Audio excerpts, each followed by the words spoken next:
Hello, guys and gals, and welcome. Welcome. Today we're going to be doing a little bit of a Theorycraft. This is a character that I have built before, but Sunder Charms have really kind of changed the way that you build characters now.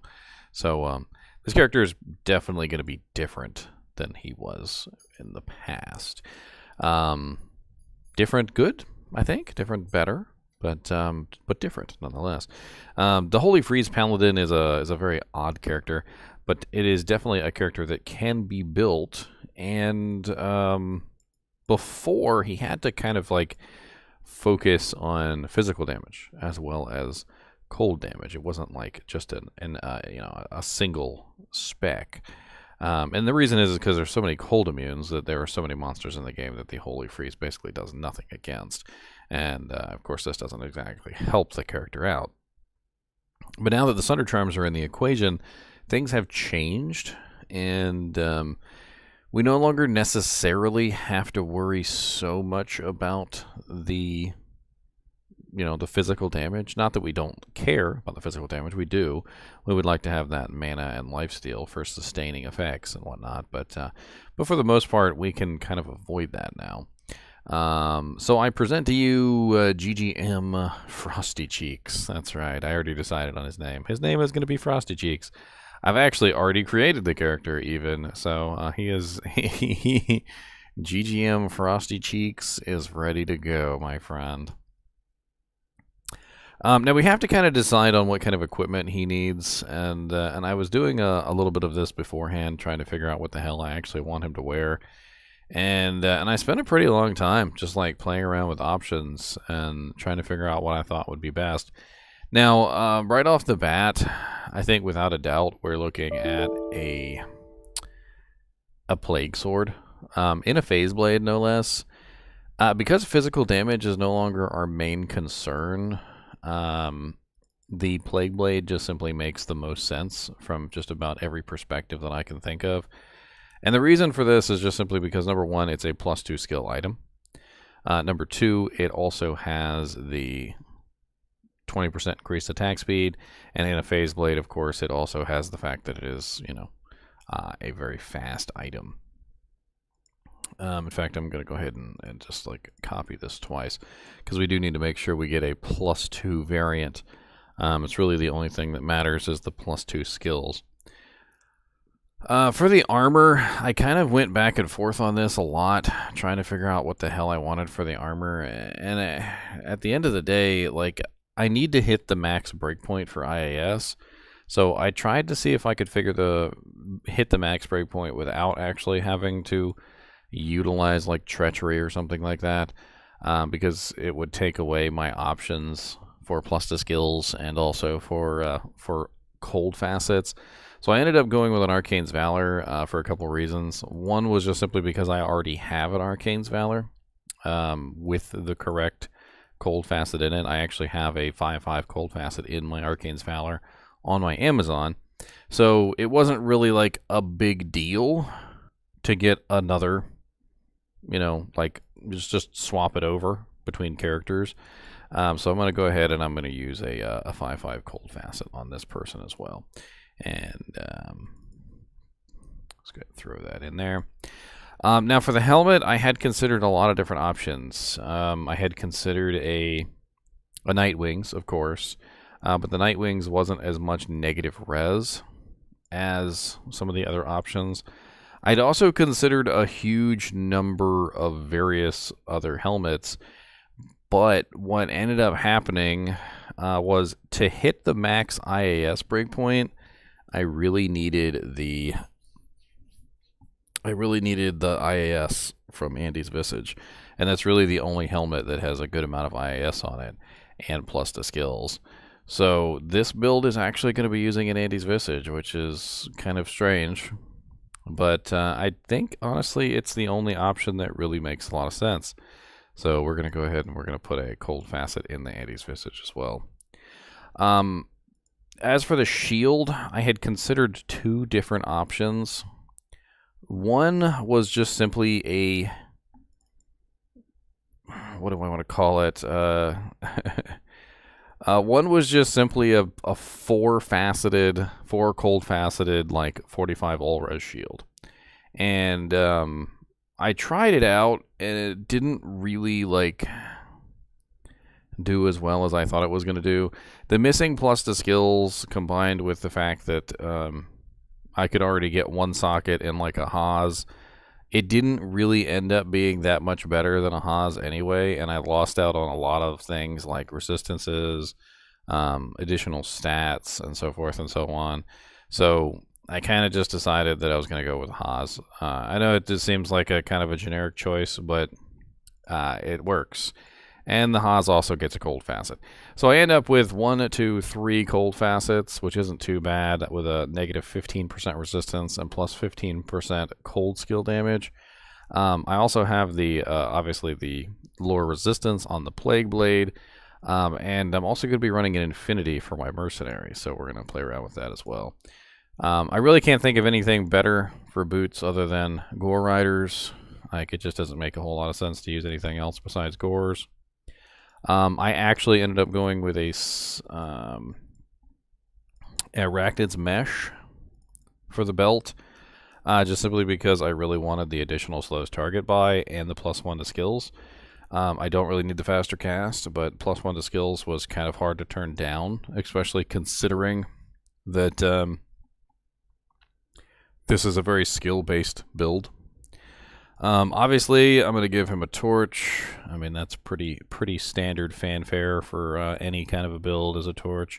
And I have a particularly good torch on my character right now. And of course, he's also going to grab an Annihilist Charm. Now, this particular build is going to use offensive skillers because it's the only thing that makes any sense for this character. So we're going to go ahead and throw.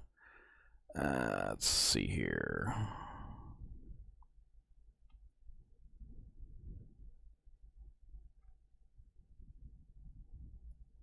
Just throw some generic ones in here. Well, I take one of these out because we don't need a full stack. He's going to be using a cold sunder as well. No, not Doom. Doom is too low damage. It's not enough. It's not enough Holy Freeze damage to be worth using. It doesn't make any sense to put that on this character. And then small chamois, like, I really don't know exactly what the hell small chamois I'd even put on this guy. I could go with more physical damage. I could go with just more HP and resistances. I think I had decided that I kind of needed more, like, cold resistance to go along with the Sunder. So let me go ahead and give myself, like, 3 11% cold res charms, which I actually have, kind of just laying around because I did play a cold character this season. And then we could also give maybe like a... I'm trying to think here. Let's just do something generic, like some 320/20s. It doesn't really matter, just a couple of them. As for gloves, I actually had a pretty huge deficit in fire resistance when I ran the build, and I was actually like checking out things and trying to figure out the numbers. And I ended up deciding on laying of hands because there was no other choice. Like, I needed the 20% IAS, and the 50% fire resistance was pretty clutch to bring that fire resistance up, and that definitely is one that you kind of need. What's up, Kai? What's up, Ultimate Flow Objects? What's up, Dire Prism? How's everybody doing today? I also needed High Lord's Wrath. I couldn't get away from using High Lord's Wrath. I was trying to get away from using High Lord's Wrath just simply because I didn't really want to. But I need the IAS, and there's really nothing I can do about it. And I need the plus to skills, and there's really nothing I can do about it. So I'm pretty much stuck utilizing certain pieces of equipment. So if you guys are unaware, a Holy Freeze Paladin is going to use Zeal. So the thing about Zeal is you want to hit as fast as possible. When you're dealing with an elemental damage build, your goal is to hit as fast as you possibly can, which allows you to apply that elemental damage as quickly as you possibly can apply it. right? So having the max breakpoint for IAS is very important. And even with a 20% IAS phase blade, I still needed like 75% IAS to hit the max without fanaticism, which is a little difficult. And but I'm gonna hit it though. That's the thing. I will be hitting it. Let's go ahead and add a Ravenfrost. It's pretty much just like par for the course. And we need a dual leech ring. I believe I have a dual leech ring sitting around here somewhere. I can't remember which one it was, but that is definitely not correct as far as stats are concerned. All resistances 15, that's not even possible. 11 is the cap on resistances. I feel like I've gone through this before.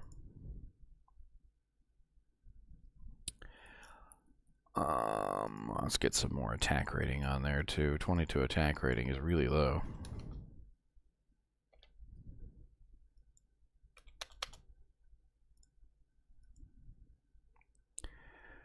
Alright, and that pretty much covers the character. Now, the Mercenary is another score.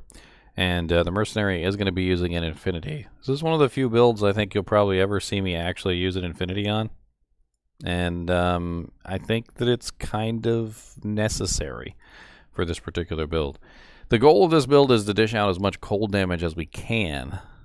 But the problem is that we're going to run into monsters that are a bit of a pain in the butt. And we got to make sure that we are applying the negative res to basically everything. There's also going to be attack rating issues because of the way that this build is put together. And part of the problem with that is that I don't really think I can solve it. Like, even if I threw in as many attack rating charms as I could, I just don't really think that I could solve the attack rating issues. Whereas Infinity helps with that attack rating by reducing the monster's defense overall, which is a pretty big boon to have monsters with lower defense, so I don't have to worry about the attack rating issues as much. Let's go ahead and grab the Merc, some other pieces of equipment too.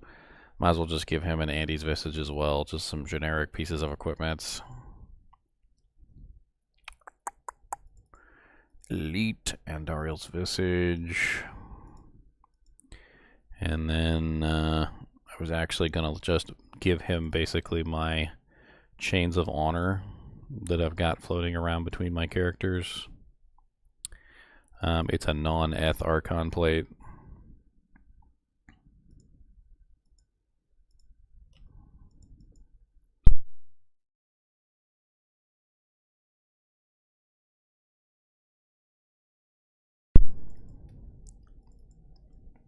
I feel like I had to sneeze, so I muted the mic, and then instead of sneezing, I yawned. I don't even understand what the hell just happened there. It was very chilling.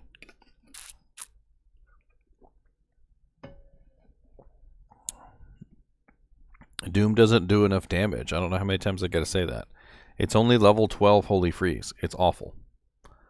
Like, the damage difference we're talking about is like in excess of like 30 to 40,000 damage per second, like, difference. Level 12 Holy Freeze is going to give me all of like nothing.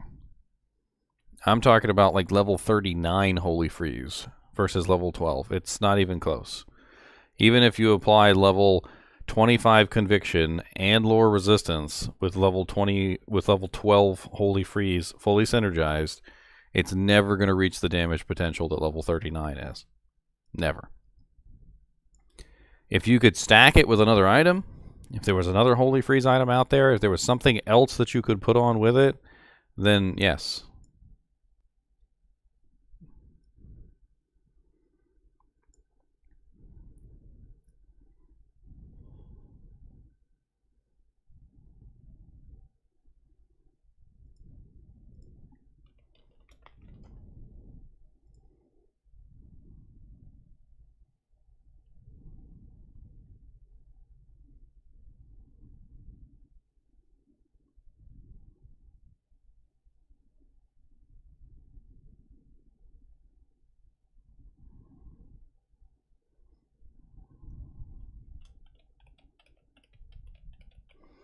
I don't know. I just don't see it. I'm losing out on the the lower resistance proc for a single target proc.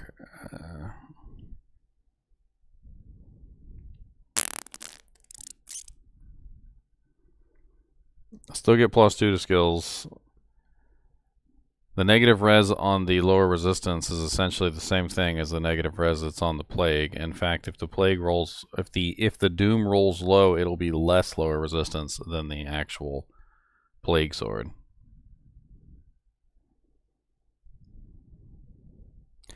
Apparently they both have open wounds and they both have deadly strike. Not that I really need the deadly strike. Prevent monster heal is nice. God, damn, that is an expensive recipe.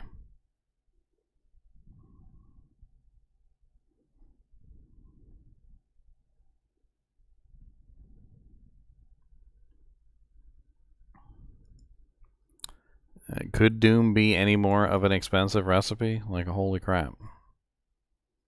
It's got a ohm, a a low, and a cham in it. And it's 5 sockets, which means that the base is super expensive too, because it shares the base with the frickin' grief rune. Woo! I'm pretty sure that's more expensive than a frickin' infinity.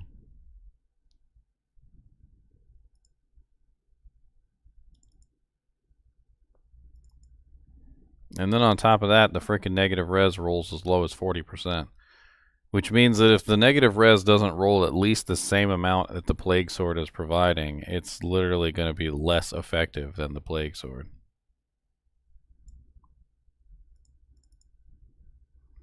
For a hell of a lot, for a hell of a lot more.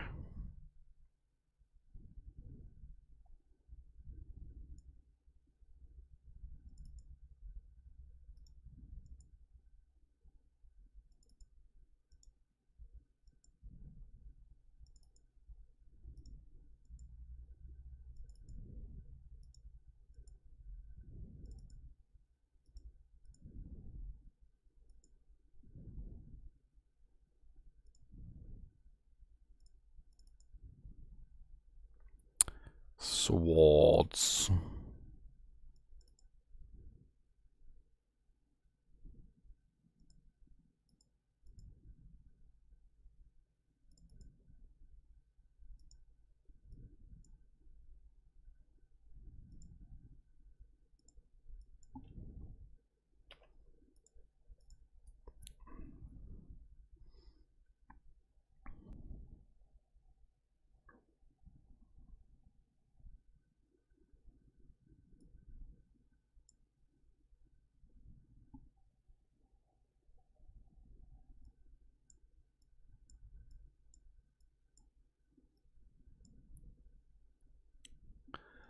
Alright. Let me actually roll this real quick and see what the hell I get.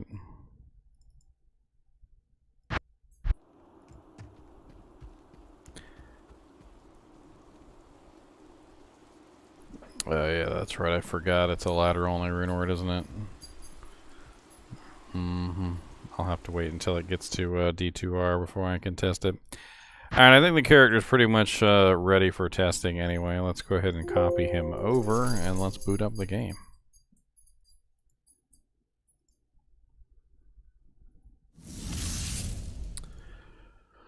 Thank you, Dan in the Planet. Thank you for the subscription, sir. Subscribers. Do-do-do-do-do. Do-do-do-do-do. Do-do-do-do-do.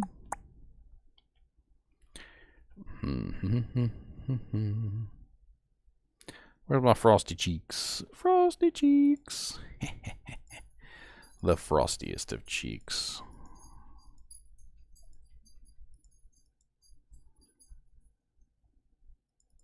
Don't be jealous of my frosty cheeks. Alright? Don't be jealous of my frosty cheeks. I'll tell you all right now. Don't be jealous of my frosty cheeks. They're nice and cold. They're frosty, but that's me.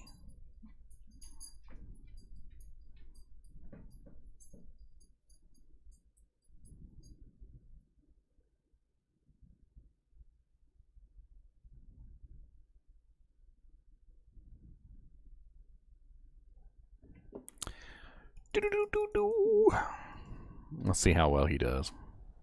I'm kind of interested to see how well he does.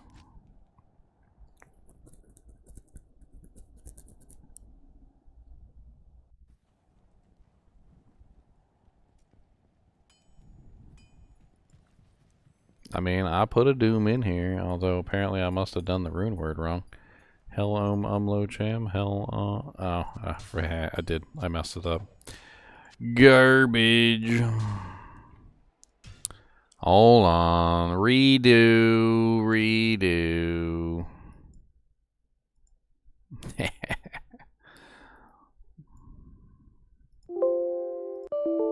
Always with the 800 error messages. I could never get it to frickin' like just.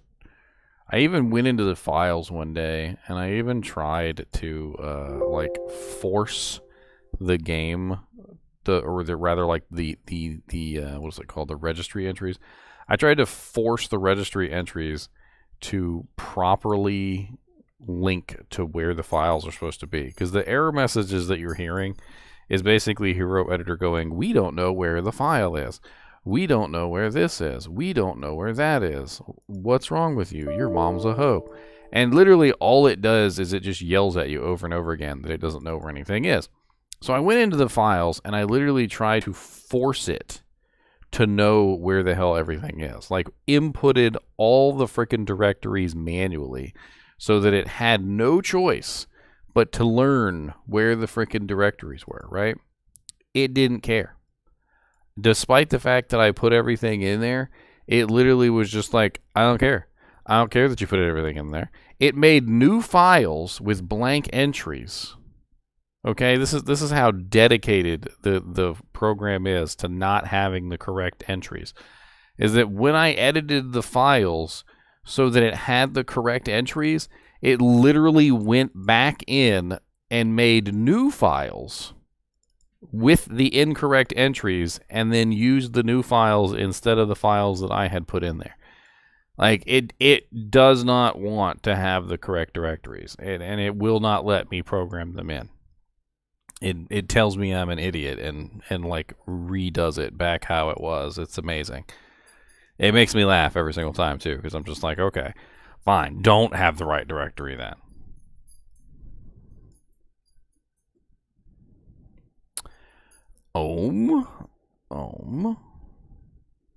It says low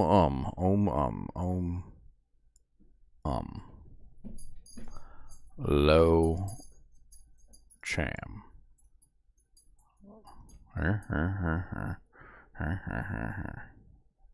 Hell low cham. It should be correct. I don't know.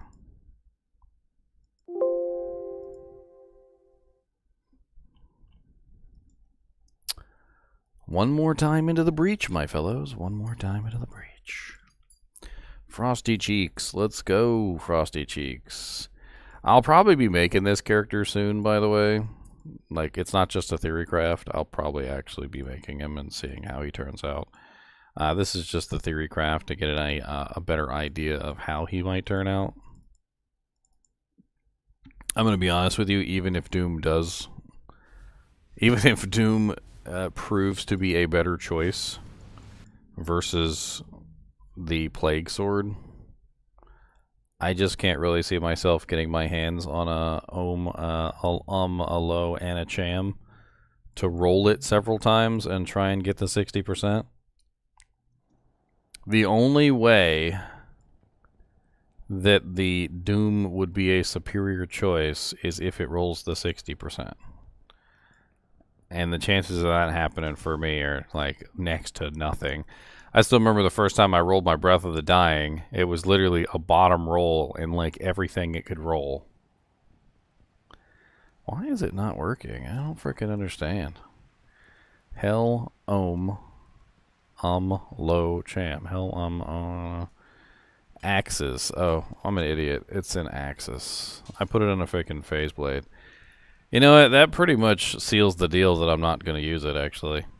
Because I'm trying to hit the max breakpoint, and I can't really see myself utilizing that if I'm not hitting the max breakpoint. So let's just ignore that for right now. We did manage to get a +2 phase blade. We got 2 +2s. And we got a 302. So the one I put on the character ended up being the best choice. Let's go ahead and throw those away. Let's go ahead and grab our Act 2 Merc right now.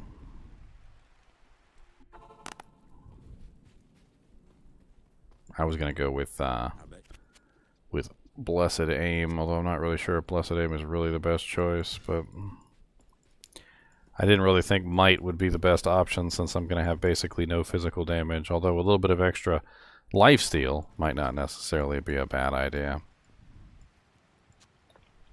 I'll put that to good use. I'll put that to good use.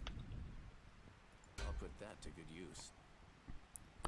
Alright. Let's go ahead and get our strength points set up here.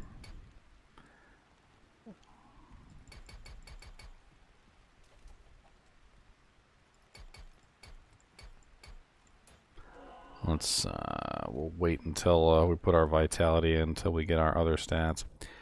Let's go ahead and grab our max Holy Freeze, because we know we're grabbing that. Let's go ahead and grab Holy Shield, because we always grab Holy Shield. Grab Zeal. Let's go ahead and put our points in the Vigor. We need to max out Resist Cold and max out Salvation. Those are two important choices.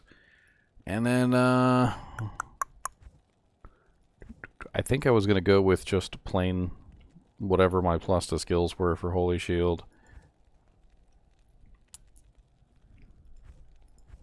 And I was worried about attack rating issues. Let me go ahead and cast my Holy Shield and figure out how many points I need for block. Everything else into Vitality. Throw a Zeal up here. Pathetic attack rating on Zeal. Absolutely pathetic.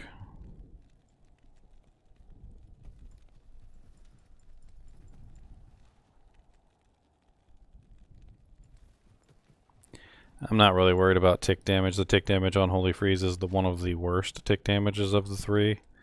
Between Holy Shock, Holy Freeze, and Holy Fire, Holy Freeze is the worst tick damage out of all three. It's not enough to rely on, and I never rely on the tick damage of those abilities. It's always in my mind, it's always a nice happenstance that it occurs, but I never rely on it. And in P8 it's worthless anyway. In P8 it barely does anything. It's tickles the monsters. Oh, hee hee hee. They're just over there giggling at me. I need to bogart a cold for Sunder off of somebody to make this work. I have 33 skill points left, and I was kind of torn on what to do with them. But I'm 100% certain that I at least need the attack rating bonus from Zeal. So I was going to go ahead and dump 20 points into Zeal for that attack rating bonus. I didn't really want to put any points into Sacrifice, because Sacrifice was not what I was looking for. As far as I'm not looking for physical damage output. I want to make sure I'm landing my hits. And then I had 14 skills left over, and I was heavily considering just dumping them into Blessed Aim for more attack rating, because I want to make sure that I'm landing every single hit that I'm actually, firing off, which doesn't really seem like a bad idea. I think we're going to go ahead and test that. We can always respec later if we need to. That's only 14 points in Blessed Aim, but we do get a very nice passive bonus. So we end up with, 5,967 attack rating, which isn't really quite enough. We might be able to pull some Vitality out and throw it into Dex just so we have more attack rating that way. We'll have to play around with that and see. The Cold Sunder. Let me go grab a Cold Sunder somewhere.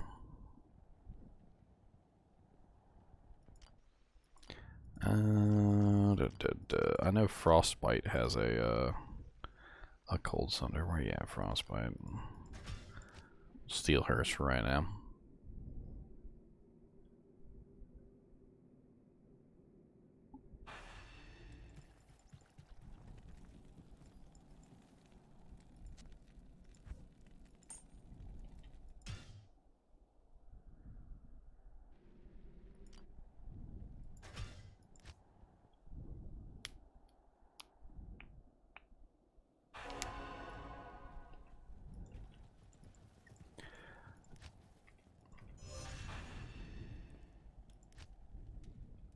not in town.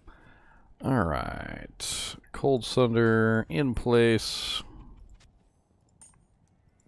I think everything's just about how I want it to be. So we're looking at 16% lifesteal, 7% mana steal. It's really too much mana steal. I mean, we'll be fine. We're pretty much only going to be using Zeal for the most part, so I don't really think it's going to matter. We're looking at 80% increased attack speed, which is basically right where we need to be to hit the max IAS breakpoint without fanaticism. We also have our 45% faster recovery, which is a decent amount. The 35% chance of open wounds is nice. It comes from the Plague Blade and the Gore Rider, so at least we have open wounds. We also got 15% crushing blow just from the Gores. I kind of wanted to throw in some 10% gloves, but I was having a little bit of trouble with the fire res, and I kind of gave up on the 10% crushing blow from like a pair of bloods, because without the without the gloves, you can see I'm literally sitting at 1% fire. So it was kind of a toss up there. I wanted to live, basically, so I gave up 10% crushing blow to fix my resistances. Now, granted, I could put some more res charms in here, but as you can see, even with 3 cold res charms, I'm still sitting at negative 11 cold resistances. So there's going to have to be some give and take as far as reses are concerned. I'll have to figure that out later. I usually do figure it out eventually. We're looking at negative 15% enemy cold resistance on our equipment, and then we also have the Plague Blade, which is the level 12 lower resistance proc. And then on top of that, we're also running the Infinity on the Merc so that we have the level 12 Conviction. So we should be pretty nice as far as like negative res goes.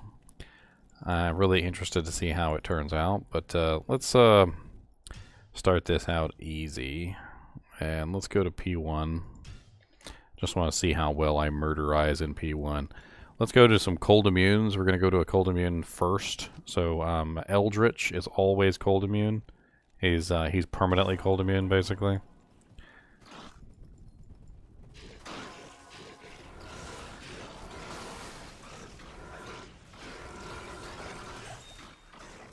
I mean, P1 he wrecks just fine.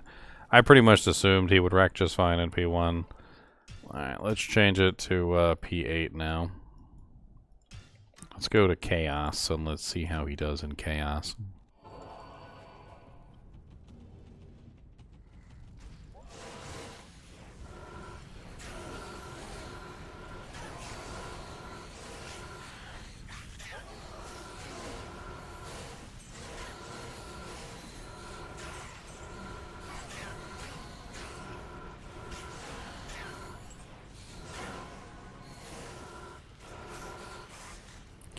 I forget. Is the Plague Blade when struck or on striking? It's when struck. That's right.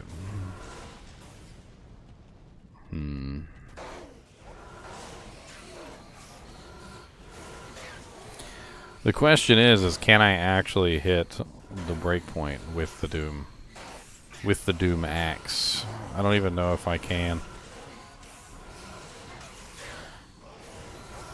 The entire point of this was to hit the max IAS breakpoint. That was the whole goal. I don't know if any of those axes can. Not 5 socket. That axe is particularly slow.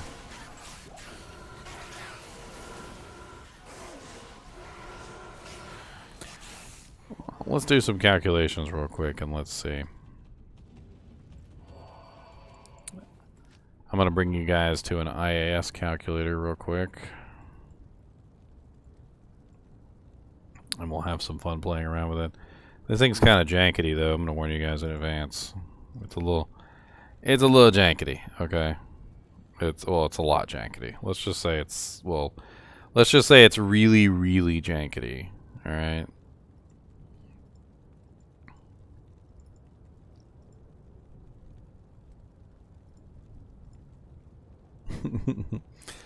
Alright, fit the screen here.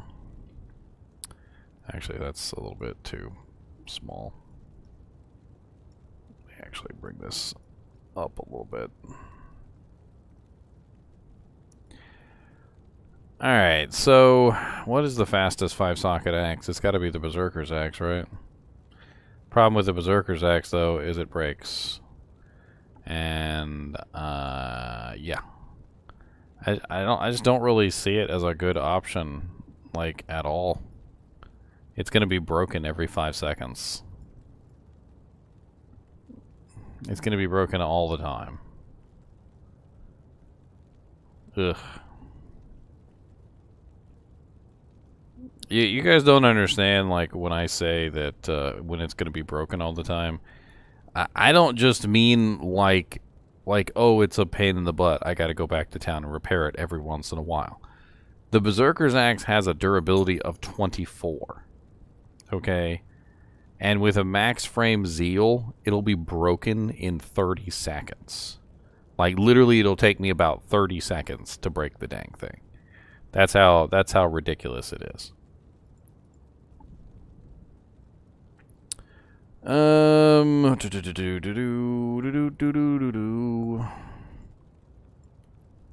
60, 65, 70, 75, 80, 85, 90.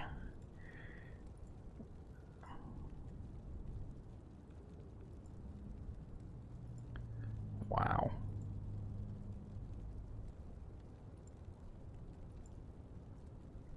So it's basically impossible to hit the max breakpoint with that weapon. Without fanaticism, it is impossible to hit the max breakpoint with that weapon. Let me take a look at the IAS table. So to hit 4-frame Zeal, I would need 200% increased attack speed. Ugh, yucky. Yeah, yucky. It's a very yuck. No. That's a terrible option. It's awful. I don't like it. It's not good. There's no way that's gonna work with the durability issues and the fact that it's literally like impossible to hit the max frame Zeal on. It's never gonna work out right. Rift is not a good option because it doesn't have negative res. Now, I did consider Voice of Reason because it does have negative res on it. I think it's negative 24%. And you can make it in a phase blade, and you can hit the max frame Zeal. But I just don't really see how that's gonna work. Let's go play around in Crystalline Passage real quick, shall we?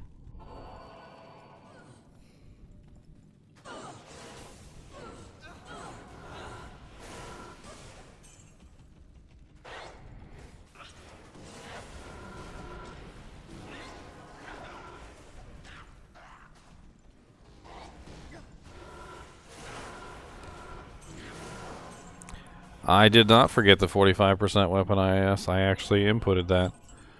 With the 45% weapon IAS, Zeal, it takes like 200% increased attack speed to reach the max breakpoint.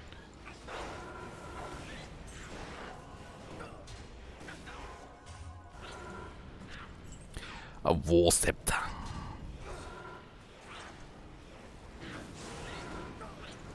I'm pretty sure that guy's immune to cold killing right now.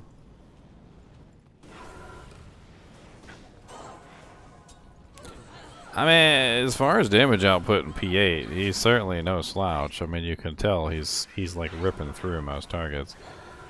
I'm guessing that those cave leapers are cold immune. They are not cold immune.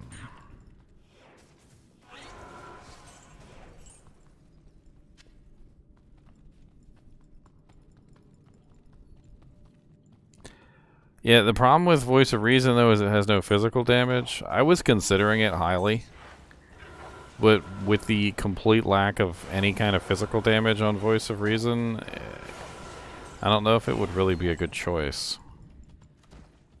I mean, granted, I could make it in a phase blade, And I'm pretty sure it would be easy to hit that max frame on it. The you know, the 4-frame zeal.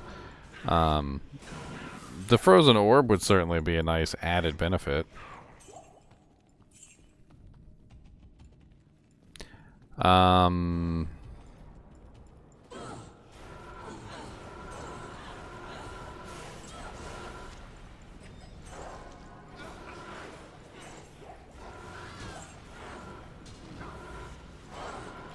Frosty Cheeks McGee. That's right.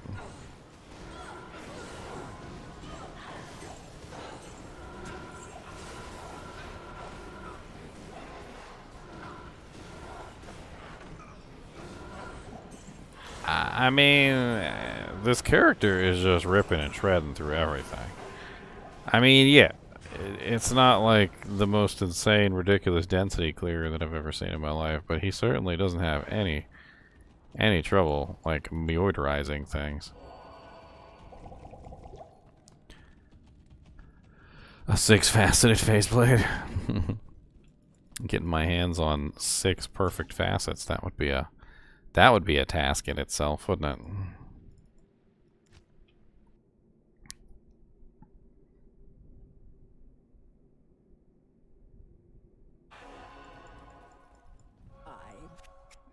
I'm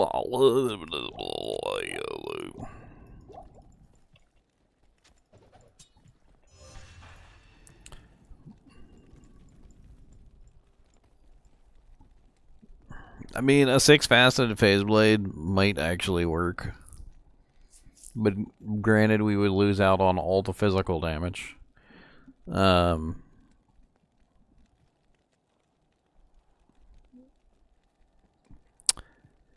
Pretty healthy amount of physical damage we would just lose out on. We would also lose out on the cleansing aura, which is pretty sweet too. Not gonna lie, having permanent cleansing on your character is just freaking sick. If you guys haven't had a character with permanent cleansing, let me just be the first to let you guys know. It's freaking sick, okay? It's ridiculous. You don't have to worry about freaking curses anymore. You don't have to worry about poison anymore. And on top of that, if you run it on a paladin, you also get a passive regen equal to the level of your prayer, including soft points. Which means you end up with plus 16, for instance, in this scenario, healed per second. So you just have a passive regen. That's just amazing.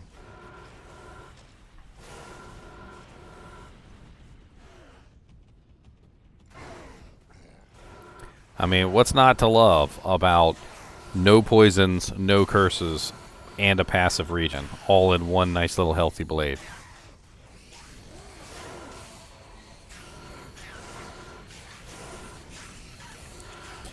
Now, these grotesques are cold immune. I kind of want to actually sit here and kill them. Let me go ahead and just take out the pit lords real quick so I can get a more accurate representation of what's going on.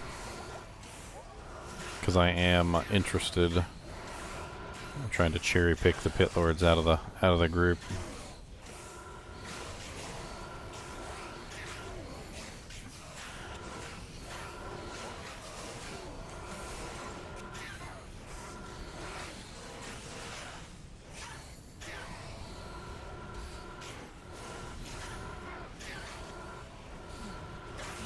The slow kill speed.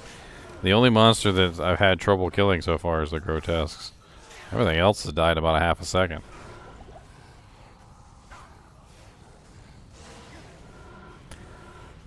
Of course, the holy freeze. You think you're so cute. Get out of my way.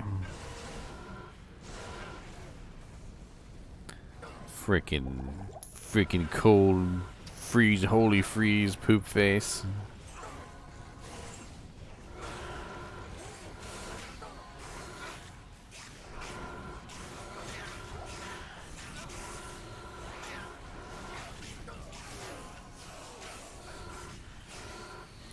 It really is too bad I can't maintain my my fast attack speed while I'm holy freezed by another person who has holy freeze.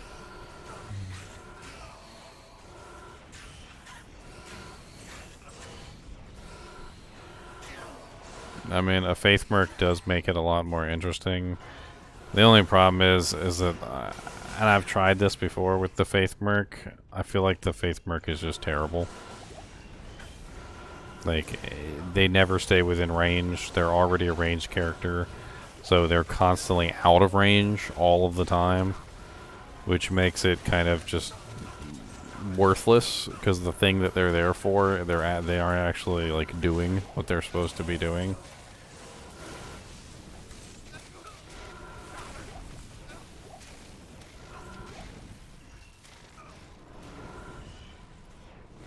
I have faith no more, that's correct.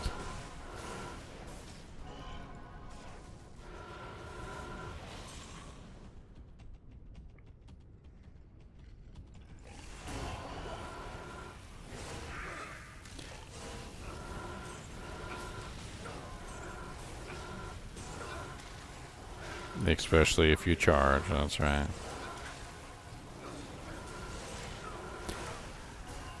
I mean, my kill speed's not like super duper duper amazing. It's a little slower than I would like. I mean, granted, this is P8, so like I can't be like super sad. I'm pretty sure I'm probably at around like 50,000 damage per second. And 50,000 damage per second isn't quite enough, it seems. It might even be a little bit higher than 50,000 damage per second.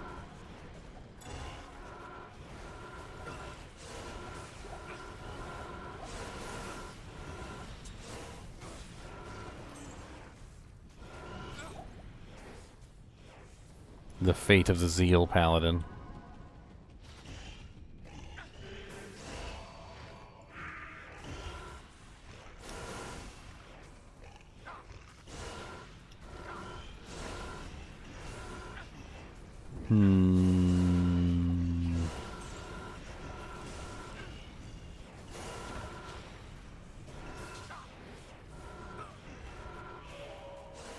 I'm stroking my beard and thinking.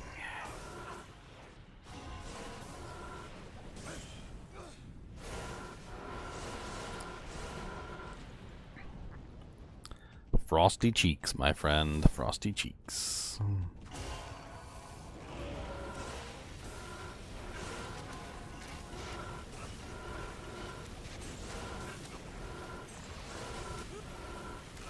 Oh, there goes the Merc. Surrounded and entombed. Killed and quite doomed.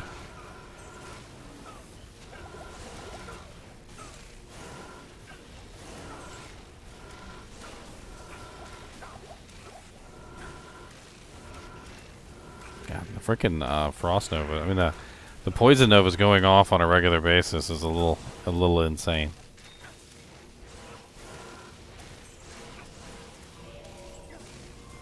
You don't like frosty cheeks, my friend? You don't like frosty cheeks? Why doth thou not like the frosty cheeks?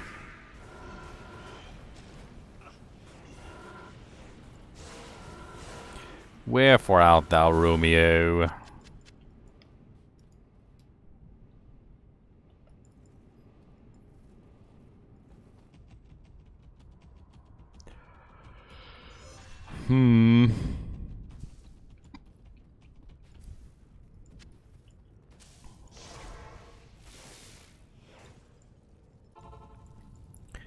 Warm and crisp? You like your butt cheeks crisp? Wow, okay. That's quite a fetish to have, but alright. What do you need? He said he likes his butt cheeks crisp. You heard him, my friends.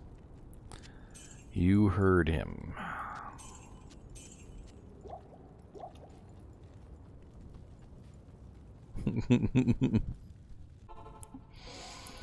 You heard the man.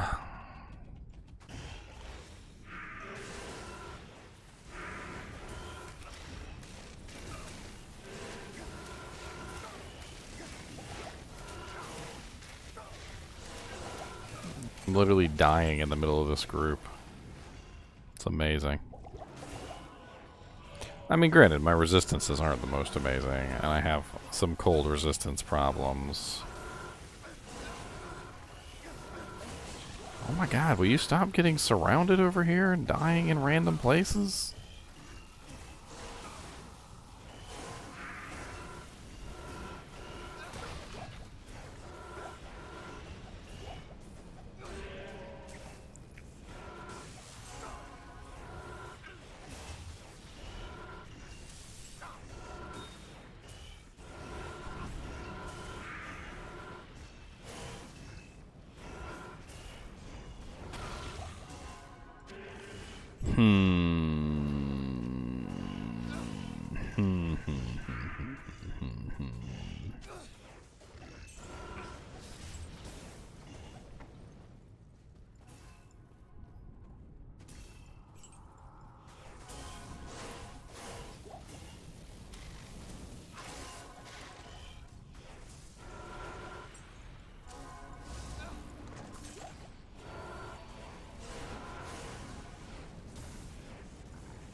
Merc is dead, and I'm dead.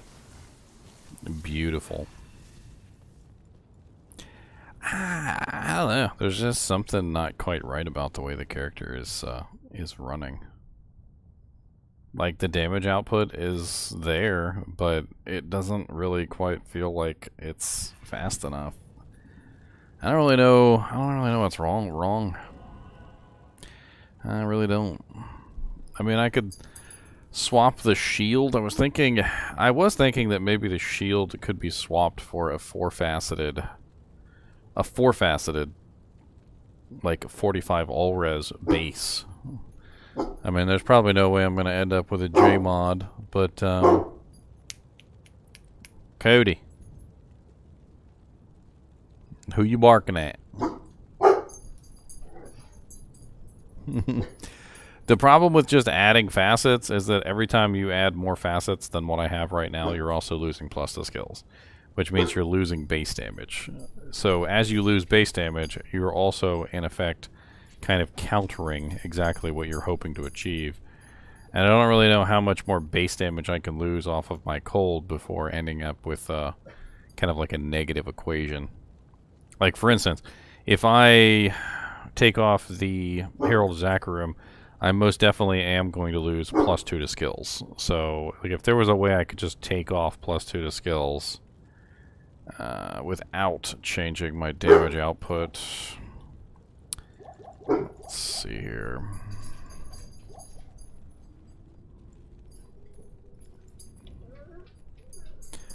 I guess technically I could just take off this and this. So I'm losing, what am I losing? I'm going from 3,320 to 3,050. So I'm basically losing about 300 damage. A little bit under 300 damage off of the base. And then on top of that, I wouldn't even get 4 facets. I'm only going to get 3. Because I already have 1 in the Herald of Zacharium. So I'm going to gain, what, 15% enemy cold skill damage and negative 15% resistance. Losing +2 to skills. So I lose 300 base damage again, plus 15% to my total. Which means if I take, what, 3,320... or 3,000. I need the other base number. Hold on. 3,050 plus 15%. I gain a whole 45. I gain a whole 45 damage from the 15%. So, so no, it doesn't really help me out very much. That's gonna be kind of like a net negative.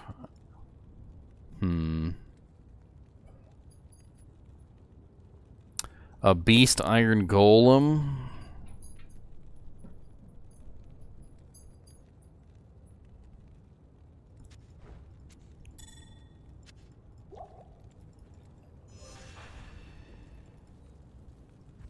Let's go play around in Worldstone real quick. In the Worldstone. Also, let's put on some tunes, shall we?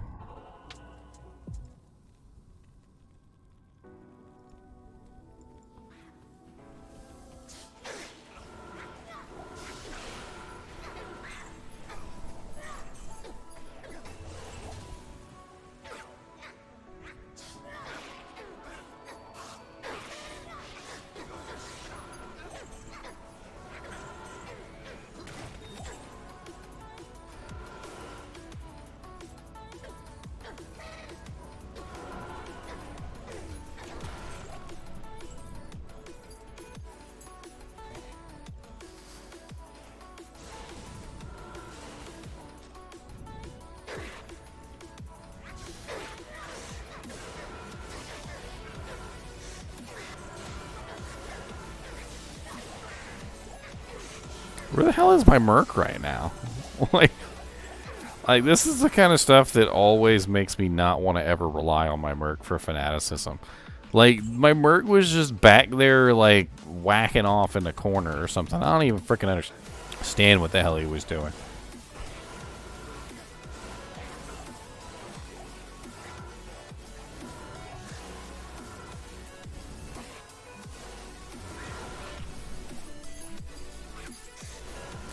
Honestly, his P8 clear speed is not terrible. He does have some survivability issues because his gear isn't quite set up properly.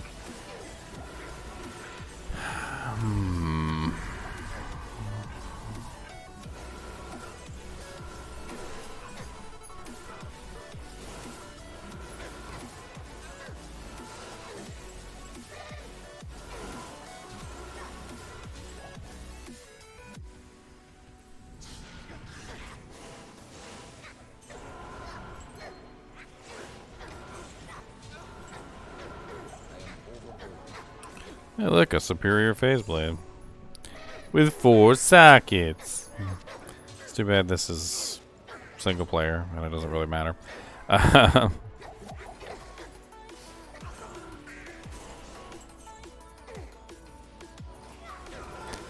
kind of interested just like in the tick damage to see how the tick damage is doing in P8.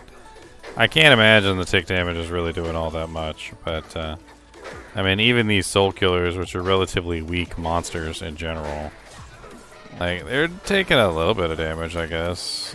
The Haradrim, not so much. I mean, the Merc is kicking butt, but he's single target, so.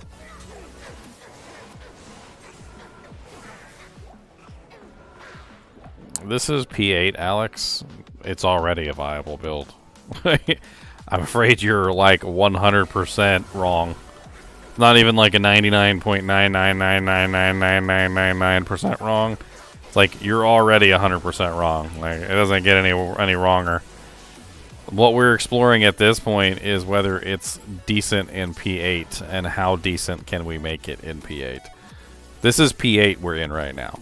If I take this character down to P1 or P3 or even P5, he'll demolish. Like, it's not even comparable.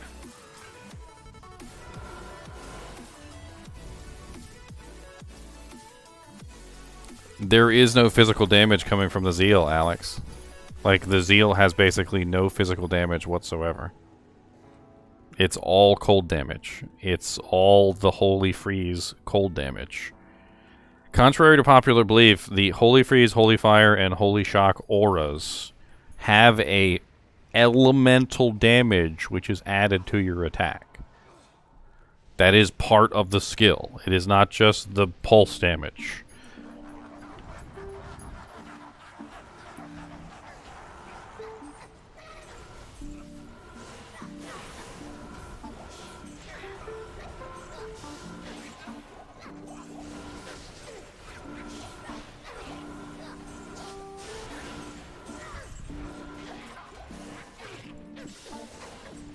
Honestly, he does demolish just about everything in P8.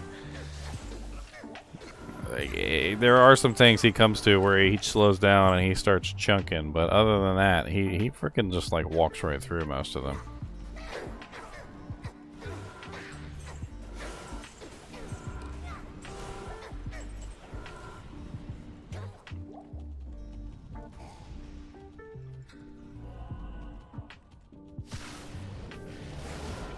Yes, the cold damage SCs actually would be useful. The only problem is I'm kind of like screwed on resistances, so I was pretty much going to use those slots to fix the resistance issues. I don't actually have any of those right now. As you can see, I'm -11 on the cold, so putting in cold res charms is kind of mandatory at that point. And that's with the cold res charms, because the Sunder is reducing that resistance pretty heavily. I mean, if you take those out, I'm literally sitting at -44% right now, which is not too healthy.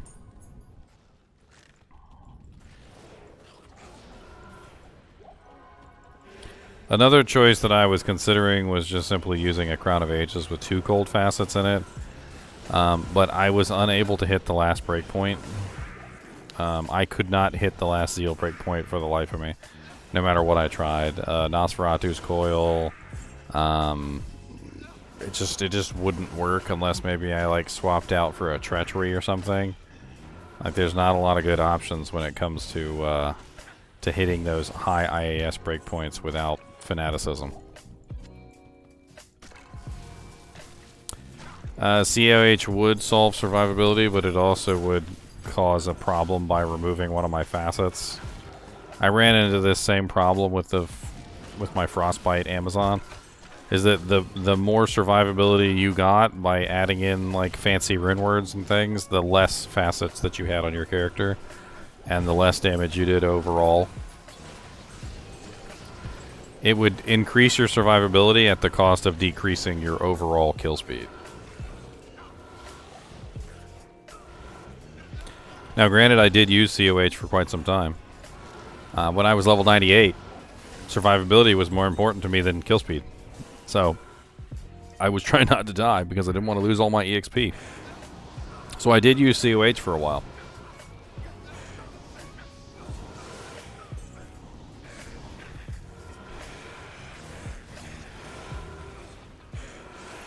The problem with Breath of the Dying is then you're relying heavily on the physical damage aspect of things.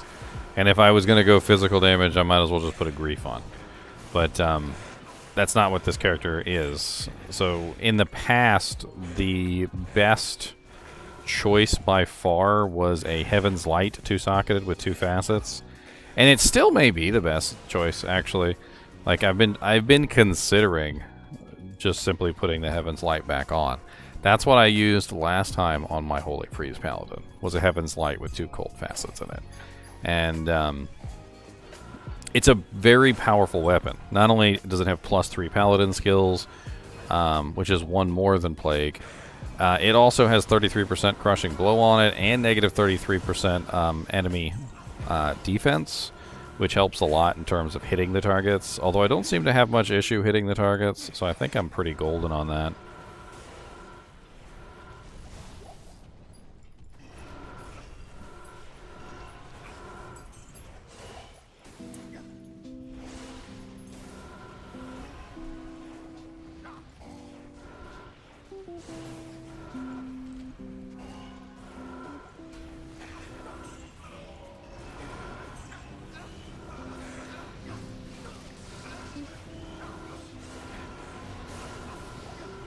See, I kind of want to do this run again through on like P1 just for comparison. Just to kind of like really get a good idea of the difference between running this in P1 versus P8.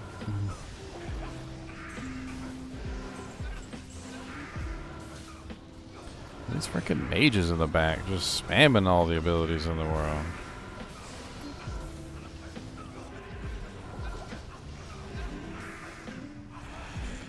I was trying to run away so my Merc wouldn't die, but yeah, good luck with that. It's not that he necessarily needs the Merc either. Like, even by himself, he seems to do pretty well. But the Merc definitely does speed things up a little bit.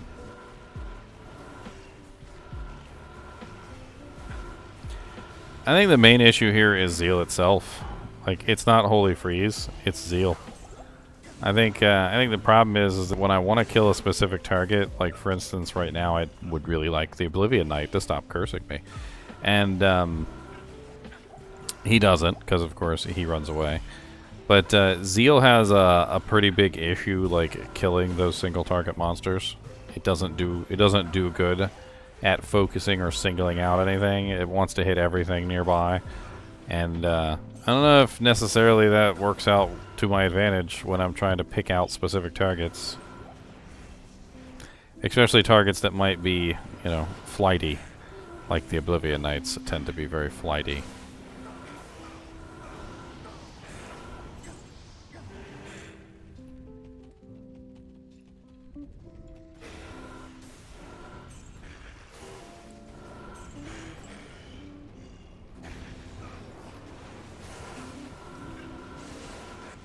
Oh, well that explains that.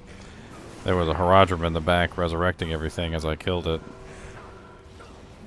And then of course we got the Decrepify coming in from Mr. Buttface over there.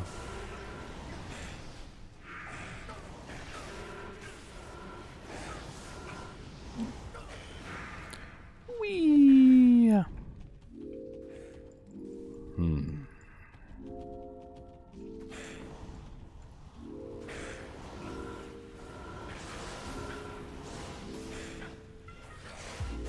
My physical lifesteal is already terrible. I can't imagine going to a 6-socketed phase blade.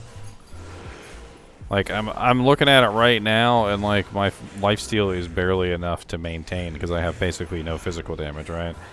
And I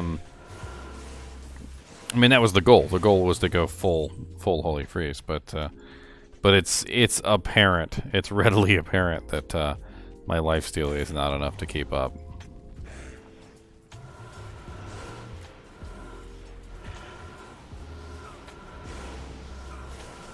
And I have a decent amount of lifesteal too, 16% lifesteal. So it's not like I don't have a good amount of lifesteal. It's just that the physical damage isn't enough. And Breath of the Dying will also bring down my elemental damage. The goal is to focus on one particular element, not spread everything out to the 4 winds. I already have a viable Holy Freeze build that focuses, that spreads out the damage between multiple sources. That's not what this particular build's about. Another Haradrim to resurrect everything that I kill.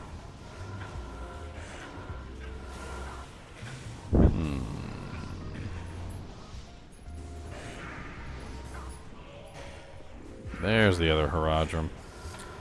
I'm wondering why everything keeps coming back to life, and there's like multiple Haradrim just all over the place resurrecting everything. Every time I kill a mage, he pops right back up. Every time I kill one of those stupid little Dark Lords, they pop right back up. It's one of those things that, like, I just couldn't have gotten like the worst spawn here with the frickin' Haradrim, the mages, and the frickin' Dark Lords that are all undead. Could have went to Gloams, I guess. Could have been a little bit worse with the Gloams.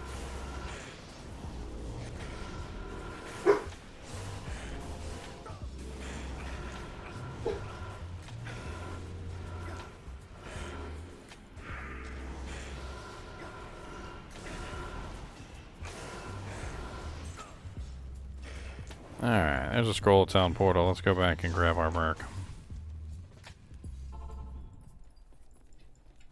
Good afternoon.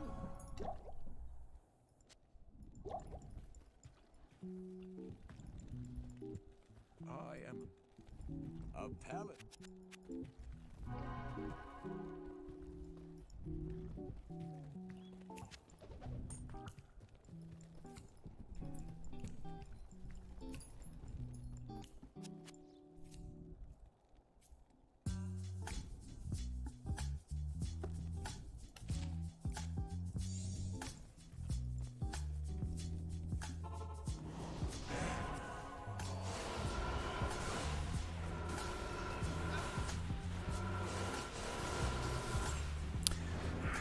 So one thing I'm noticing right away is that I definitely do seem to have some attack rating issues. Because now that he's here, and he's applying the conviction to the target, which conviction applies the negative defense, it's definitely doing a lot better than what it was previous. Let's see how he handles the waves.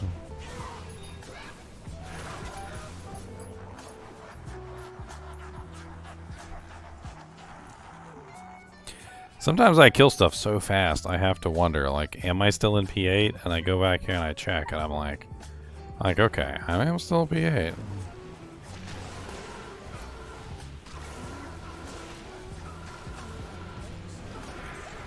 Ooh, talk about nasty poisons. Merc's already dead.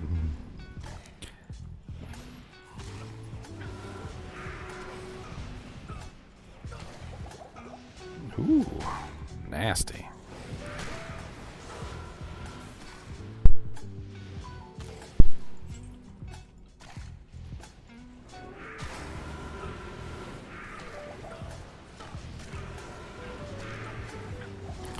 I think I can pretty much count on my Merc always dying and leaving me out in the cold.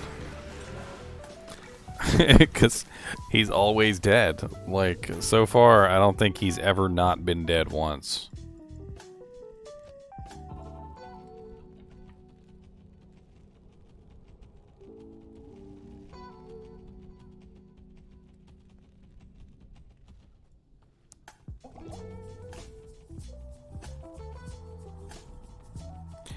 Holy Freeze with Dream Helm and Shield.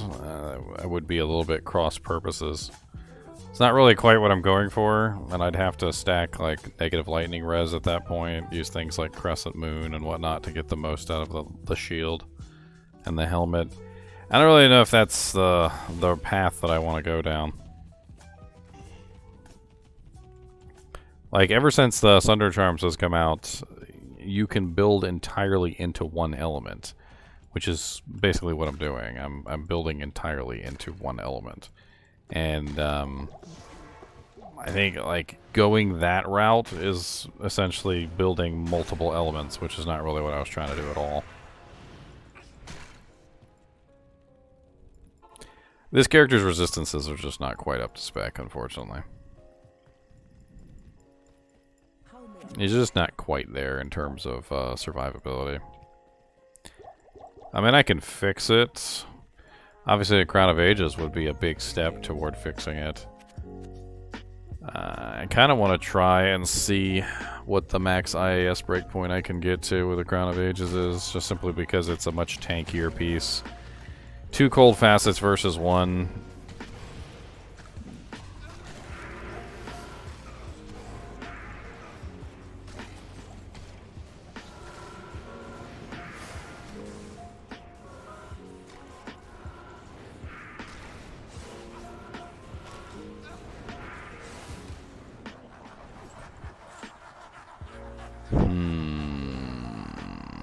Oh, have I tried it before?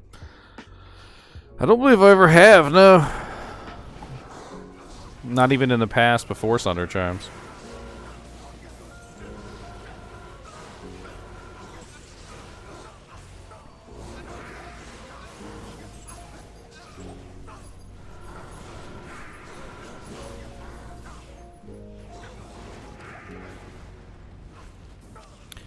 I mean, that was a little impressive.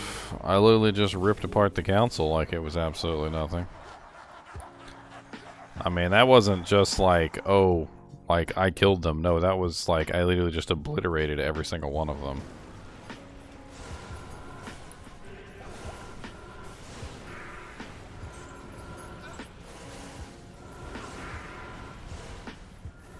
And these guys are going down a little bit slower, but I mean, it's not terrible.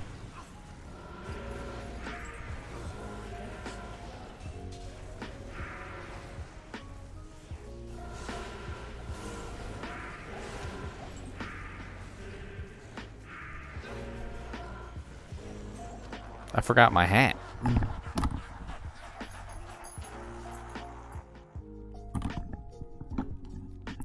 There we go. Gotta have my hat. Maybe that's why the build's not working, because I don't have my hat, obviously.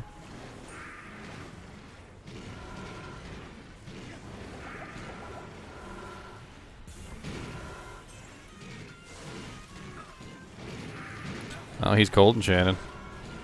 We're gonna have some fun with Lister. He's immune to cold. Let's see how this rolls.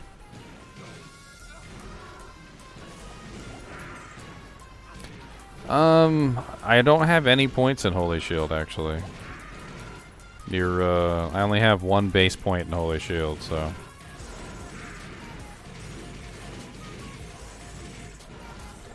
I mean, that was a pretty fast P8 Lister kill. Like, I'm not gonna lie, that was pretty fast. Let's see how quick he kills Baliatson free over here. I'm kind of interested to see how quickly he kills Bale. This might not be so great. He doesn't have a lot of Crushing Blow, and Crushing Blow is like one of the best things for killing Bale. On top of that, I do think he has attack rating issues. Yeah, 74% chance to hit Bale. With Conviction, it should be a lot higher than 74% chance. But as you can see, I'm getting a lot of X's. So we definitely have some attack rating issues that need to be dealt with.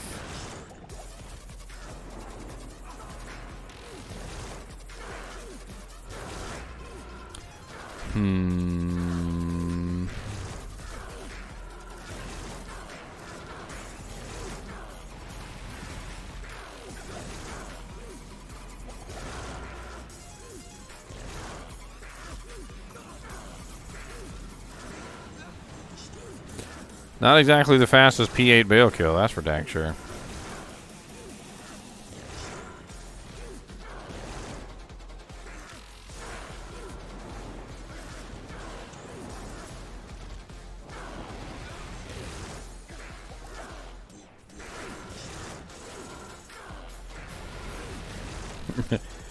Yeah, metal grid.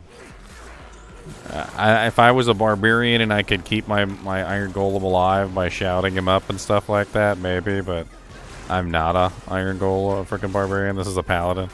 He's gonna have a pretty hard time keeping his golem alive.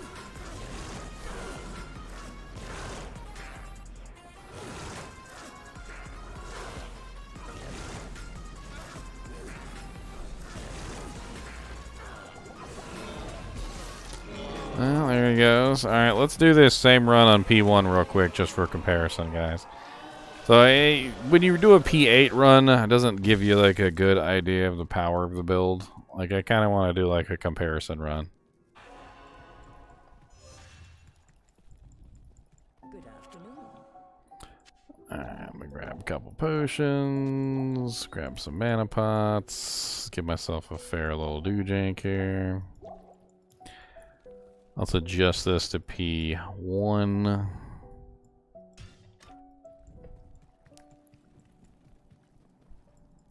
Alright, so same run on P1. Let's see how this rolls out.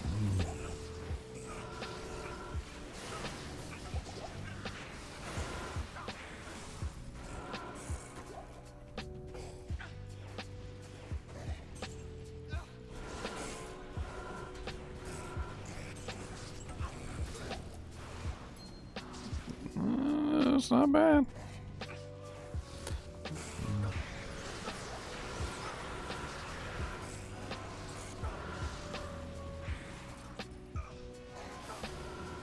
It's too bad I can't test the TZs on single player.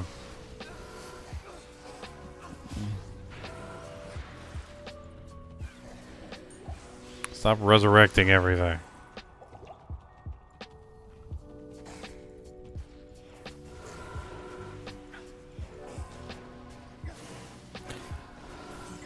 I mean, everything I touch dies in like 1 or 2 hits for the most part. I think it's pretty clear this one is going to go well no matter what. Granted, I gotta chase things down. I'm a melee character. That's what us melee characters do, right? We chase things down. So, I mean, that's gonna happen no matter what. Ooh, ouchie, ouchie, ouchies. That is a lot of gloams. Holy crap, that's a lot of gloams. Is my lightning res really that bad? I thought I was like nearly capped on lightning res, or maybe I just was not paying attention at all. It's always fun when you it's always fun in games till you run into a giant pack of gloams. You're like, yeah, this is doing real good. This is doing real good, guys. And they're just like,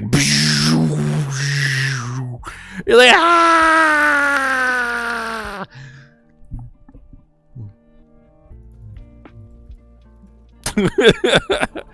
Please don't glow me to death.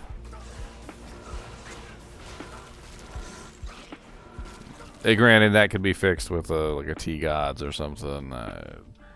T-Gods Vigor, some other nice pieces of equipment. I would fix it like that, but I'd have to give up one plus the skill.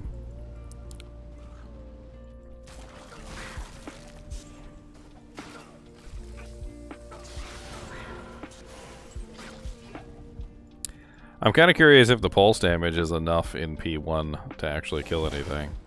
I don't really expect the pulse damage to do much, but it seems like the pulse damage is actually doing enough to kill things in P1. It's kind of impressive. Let me go grab my Merc. I totally forgot I don't have my Merc on me.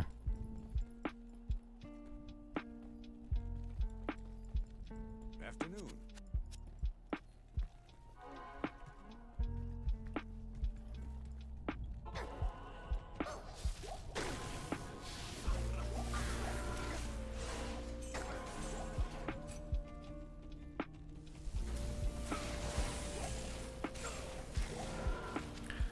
At this point, I think I can pretty much conclusively say P1's kind of a joke. With the exception of some of my resistance issues, like running into a giant pack of glomes. There's really not much in P1 that's going to kill me. Before I go down into the throne, let's bump this up to P3. Because I want to test P3. Let's test P3. That's probably the one people play in the most is P3.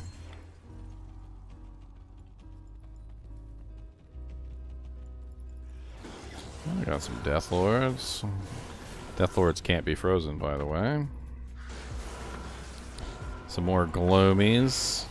I do have 66% lightning res and 1.9k life, so I guess I just got unlucky with a particularly massive pack of Glomes.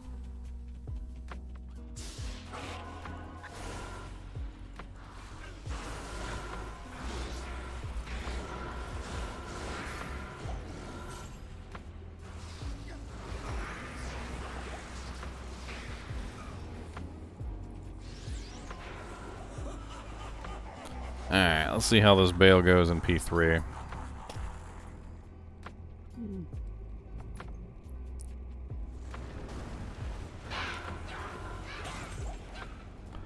So in P8 I did have a little bit of trouble with the Act 2 wave.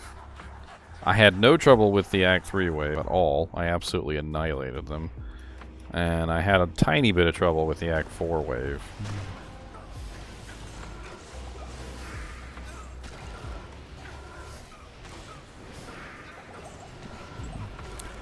I guess the poison. I mean, you can see my HP just melting away. Oh no, it's not the poison. It's the frickin' mages, because the mages are all cold mages, and I have negative 11% cold resistance right now. So it's the mages. The cold mages were the ones that were killing me. That makes sense. So once I fix that cold resistance issues, that won't happen anymore.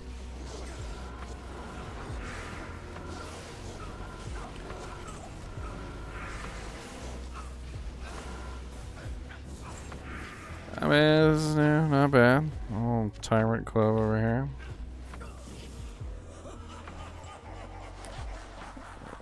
Is that my boy Demon Limb? That is my boy Demon Limb. Hey, that's a good way to get myself some extra attack rating. Give myself some enchant. I bring my attack rating up a little bit.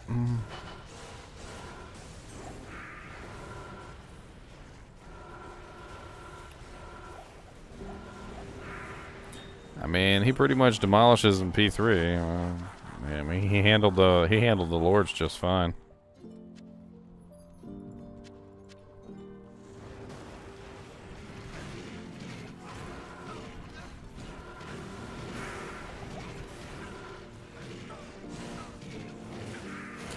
Lister the Tormentor.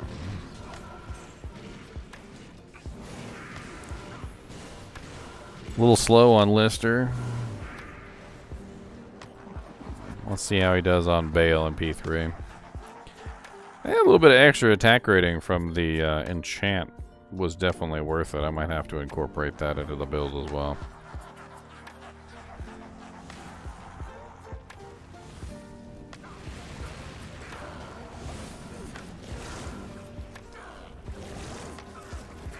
I'm kind of surprised at how many times I'm missing Bale, though. Like, I mean, yeah, I get it. He's a high-level monster, and yeah, I only have 78% chance. But with the conviction aura, like, I should be hitting him a lot more often than what it feels like, which is, like, nothing. I feel like there's more X's than there are hits.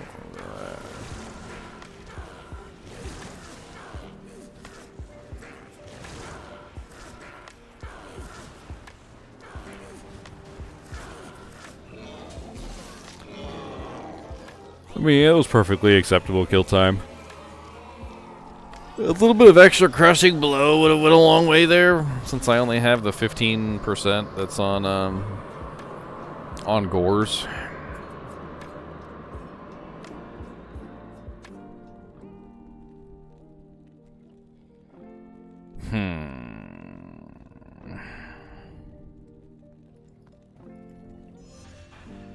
Let's go try out another area in P8, shall we?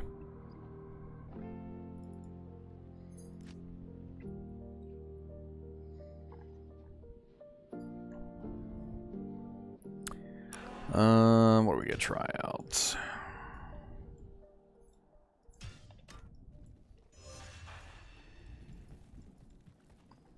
Trying to think of a good zone to test him in.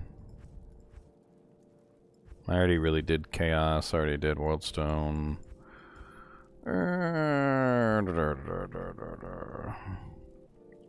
Could be interesting to see how he takes on the Travancore Council in P8. P8 Trav, that seems like a pretty good test.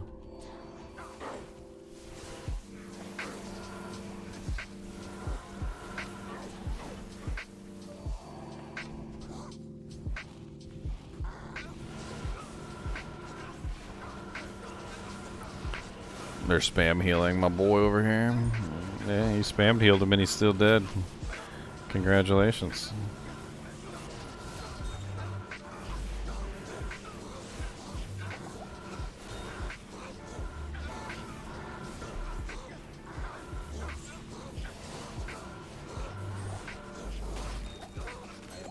I'm not gonna lie, he's ripping straight through the council.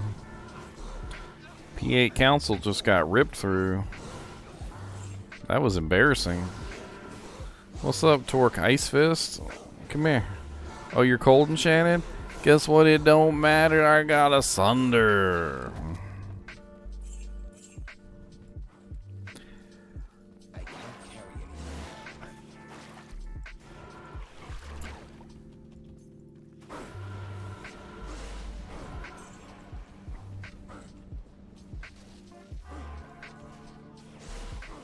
I don't even think I'm going to hit anywhere near max frame zeal 420 farmer. I think I was running it in the IAS calculator, and I think to get 5 frame zeal I would need like 150% IAS or something. Like, I don't even think I'm going to get to 5. Probably 6 maybe is like the best I'll be able to do. You're talking about a lot of DPS loss from going from a 4 frame zeal to a 6 frame zeal.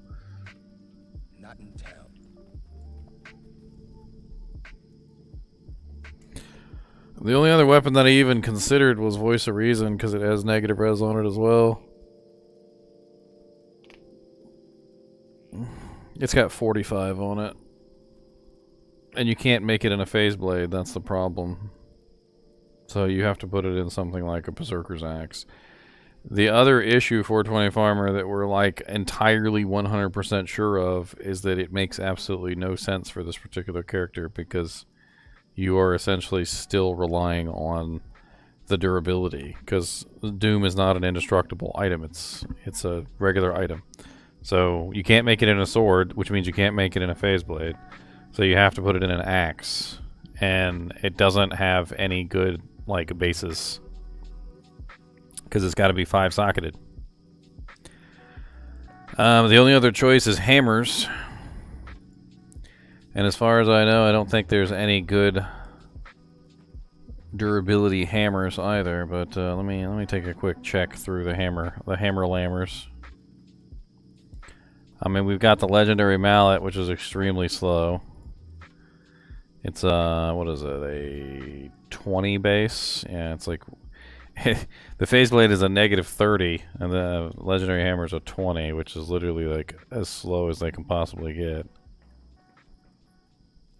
At least the durability on the legendary mallet is a little bit better at what is it, 65 versus the 24 on the berserker's axe.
It'll also last much longer if you hit slower. You're not wrong. Well, let me just say that. You are not wrong.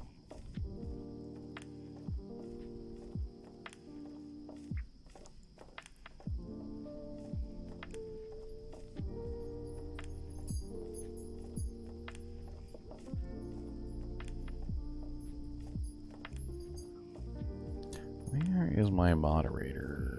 Janks. I got this new bot that plays music. Trying to remember how the hell to add moderators into the list.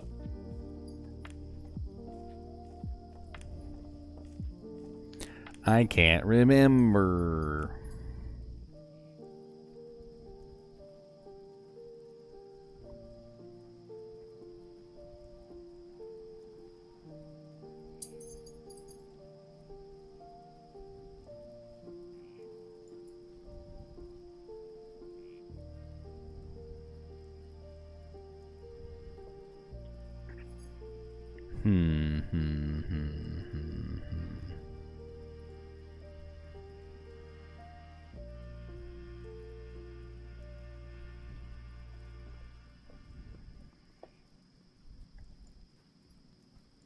Nah, oh well. I'll figure it out another day. Ooh. Oh, alright. Well, I guess I got it then. There you go. Now he's posting links in Twitch chat. They don't. That's the reason why people avoid Berserker's axes. A lot of people wonder why everyone uses a Plague Blade, a Phase Blade. The reason why people use Phase Blade is because they're freaking indestructible, that's why. So unless the rune word adds indestructibility, nobody touches the Berserker's axes. Berserker's axes are usually used for things like Breath of the Dying, which is indestructible. You know, like, there are tons of indestructible rune words, like Death is indestructible, and, if you have the indestructible status on the rune word, then they'll use an Eth version of a Berserker's Axe because they don't have to worry about the durability. Beast is terrible because Beast gives you fanaticism, which literally makes you hit ridiculously fast, but then it also only has 24 durability, so you break it in like a matter of seconds. And it's 4-frame Zeal is probably one of the worst weapon breakers in the game. Like, it literally will just chew through the durability on a weapon like that. And I can't even like explain to you, if you guys have never actually played a 4-frame Zealer with like a low durability weapon, you're in town like every 10 seconds repairing your freaking weapon. Like, oh, weapon's broken again, let me go back to town. Oh, weapon's broken again, let me go back to town. Oh, weapon's broken again, let me go back to town. And it's like your mantra. You literally are just like, weapon's broken, go back to town, weapon's broken, go back to town, weapon's broken, go back to town, weapon's broken, go back to town, weapon's broken, go back to town, weapon's broken, go back to town, weapon's broken, go back to town, weapon's broken, go back to town. I'm not even kidding. I'm not even gonna consider a 24 durability weapon. Maybe if it had like 150 durability, that would be somewhere in the ballpark of like, okay, I can maybe deal with that. But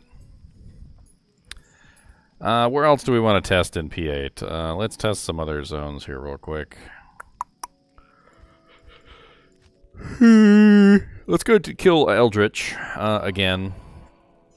This time in P8, because Eldritch is, of course, a cold immune monster. So this is a better test of how I can deal with cold immunes. All of Eldritch's pack, the whole pack, is cold immune.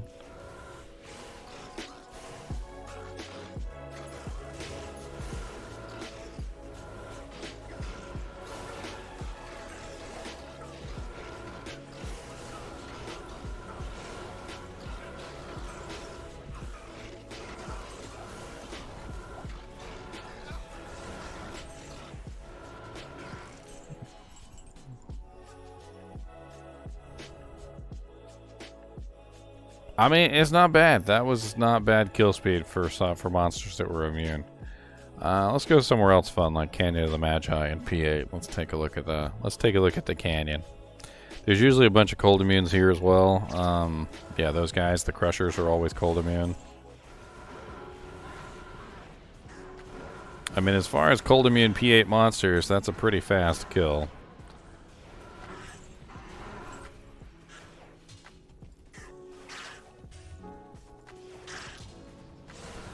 I mean, overall, I think this guy's a success. Like, I don't think he's a failure. He's not quite as amazing as I think I wanted him to be, but maybe there's some tweaking we can do to get him a little bit mo better. A little bit mo better.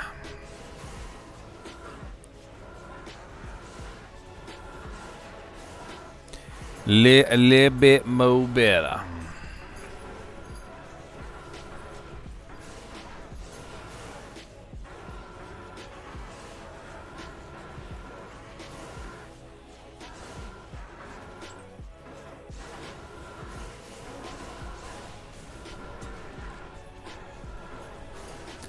I mean, that was a big pack of cold immunes in P8, and I feel like I handled those guys pretty well. For the fact that they were kind of like the hardest monsters that I would take out at any given time, I feel like that was actually pretty good. Let's take a look at one of the tombs real quick, just for fun.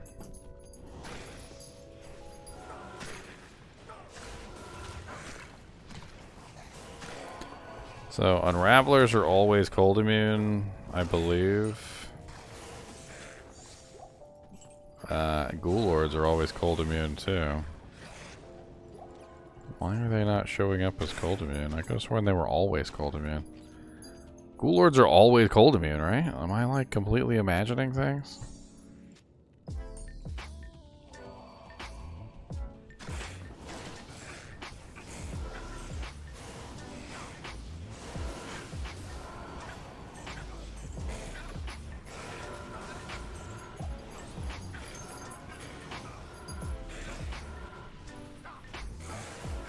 Certainly seems like they're cold immune.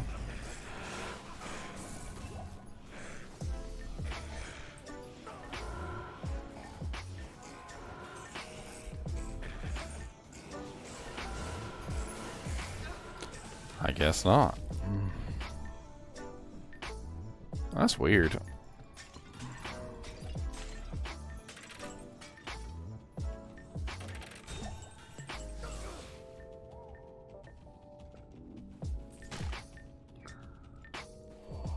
Let me go take a look at something real quick.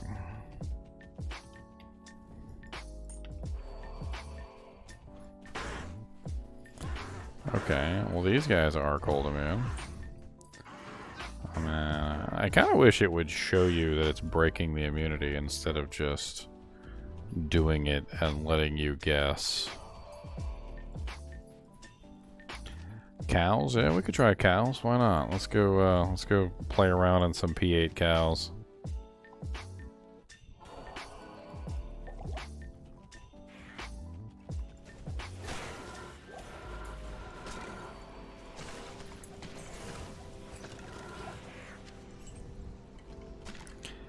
That's right, Frosty Cheeks. What's up, Ricardo?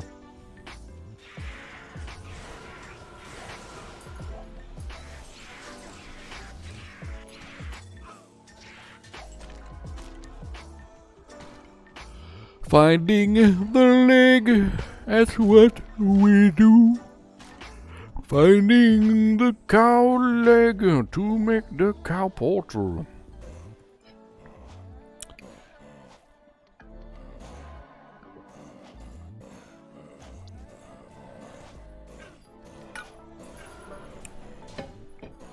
I'm just trying to see how much damage output the Holy Freeze pulse does versus the of course the on hit is going to be my main damage output, but it's interesting to see how much the pulse is doing.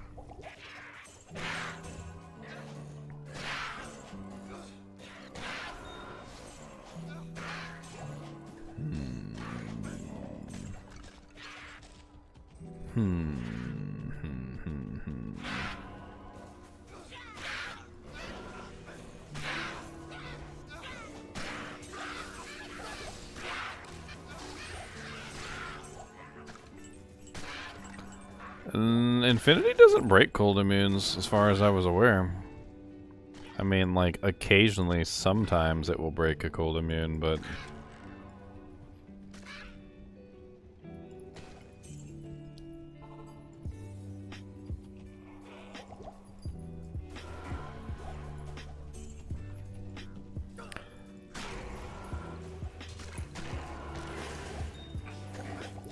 Ow. What the hell just hit me? That thing hurt. Alright, freaking grief grin the mad. Dang, alright. Don't be grief grinning at me. What's up, Busy Grizz? Busy Grizzy Grizzy Bees, Grizzy Grizzy Bees. That's a pretty fast P8 Grizz kill, I'm not gonna lie. That was pretty nice. I'm stealing this leg and you can't do nothing about it. Stealing this where it's leg. I'm gonna take it to town. Stealing this where it's leg. Gonna make you frown. Gonna make you frown. What do you want, Cool Bus? You always want something. Come here, you want a hug? Come get a hug. Come on. Get a hug. You like hugs. Come get a hug. Come on. Kubus. Wouldn't be a video without a Kubus hug. Grab your meats. All these extra meats. Look at all these extra meats all over the place. All these extra meats. Meats.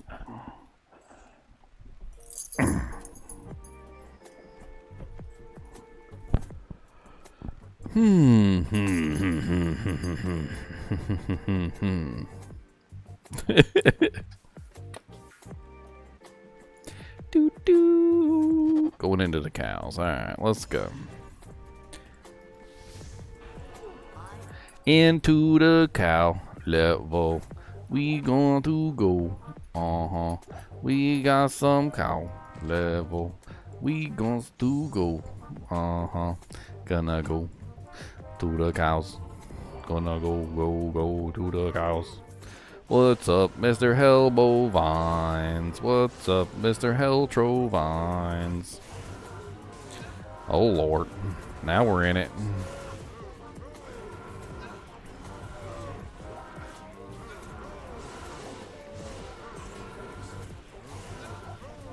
No, don't kill my merc.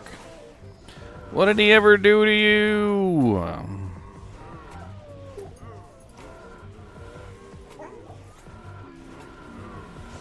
Always being rude to my merc. My merc didn't do nothing to y'all. I mean, he might have tried to poke you in the eye, but I mean, he do that sometimes, though. I mean, as far as damage output goes, I think he's fine in the Kyles and P8. Even without the merc, he was doing alright. Obviously, he doesn't like to be surrounded. I mean, who does like to be surrounded? Let's be honest.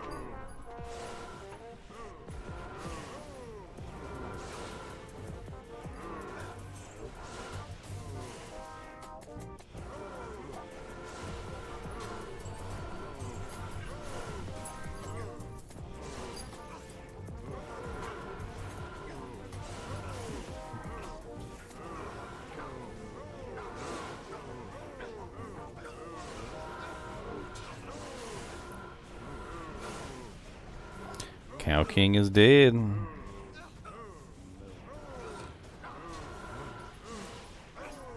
So, a couple things that I'm noticing right off the bat.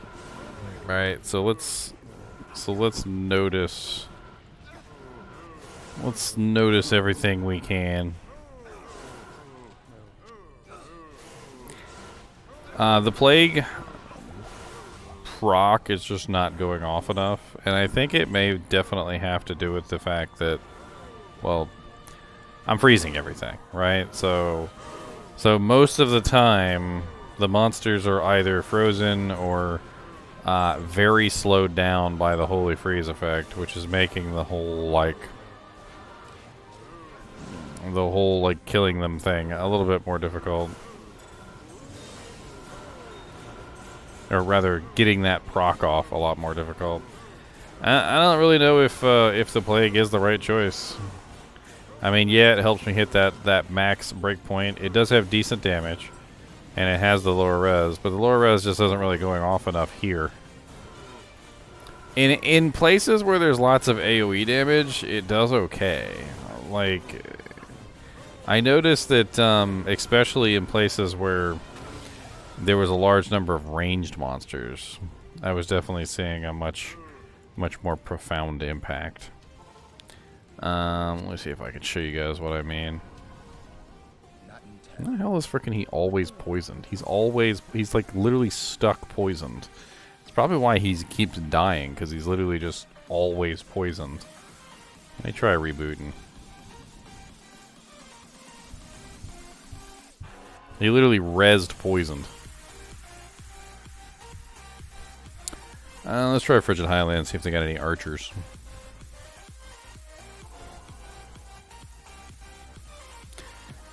You guys will see what I mean here, because when I'm fighting the archers, specifically, like, the lower res proc goes up really quick.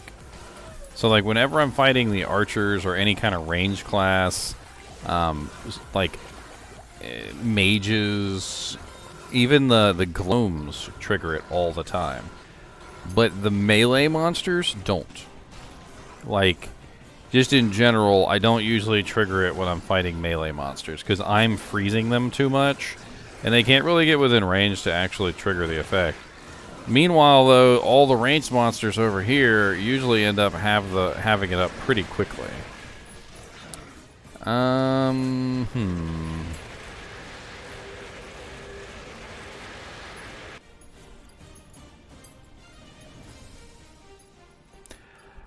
I mean, there are other options. I could load in a couple different options and just play around with them. One option I was thinking of is Voice of Reason. Voice of Reason could be an interesting choice. But the problem with Voice of Reason, it has no physical damage. Like, you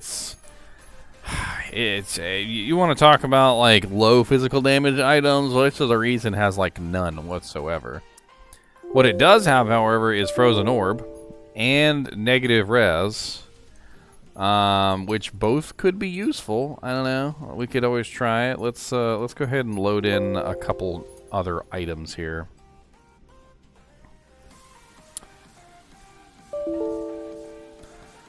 Alright, so I'm going to load in a Voice of Reason and a Phase Blade. We might as well get that out of the way. We'll try it. Least we can do is give it a shot. It's a cheap root word anyway. Doesn't really matter all that much. We could also try a 6-isted Phase Blade since we're going the Voice of Reason route. Because a 6-isted Phase Blade isn't going to be much worse damage than a Voice of Reason. Sorry, SA-isted. I meant faceted. 6-faceted Phase Blade, that's what I meant.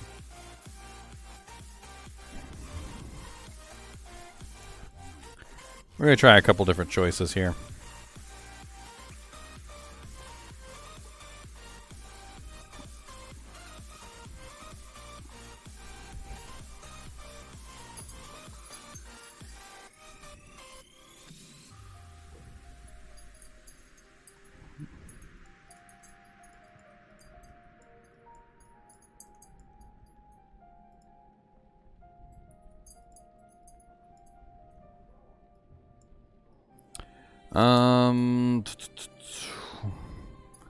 I also kind of want to import my old weapon too. Let's go ahead and grab my old weapon. It's a weapon that I haven't considered for this build, but might actually be the better choice.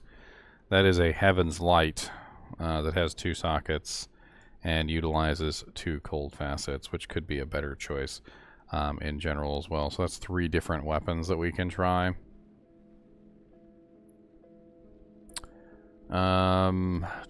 Let's also pull in a Nightwings, because if we're going to be changing the weapons, we might not be able to hit the 4-frame Zeal with these new weapons. So, least we can do is give ourselves an alternative helmet choice. Something that may or may not be a little bit better than the potentially other choices.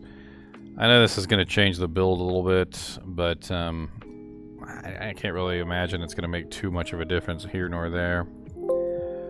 Alright, let me copy this guy over, and then we'll load in the stuff, and we'll start doing a little bit more testing with everything.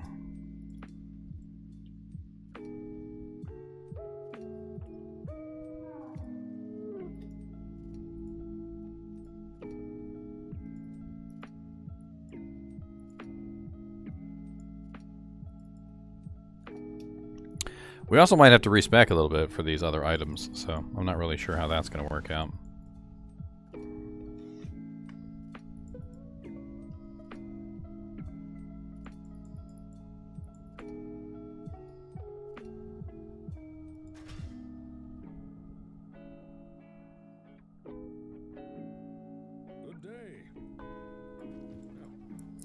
The offensive GCs are there to bring up the Holy Freeze aura directly. Mutilator Juice. Quite an interesting name you have there. Mutilator Juice. That's almost as good as Frosty Cheeks. Almost. But not quite.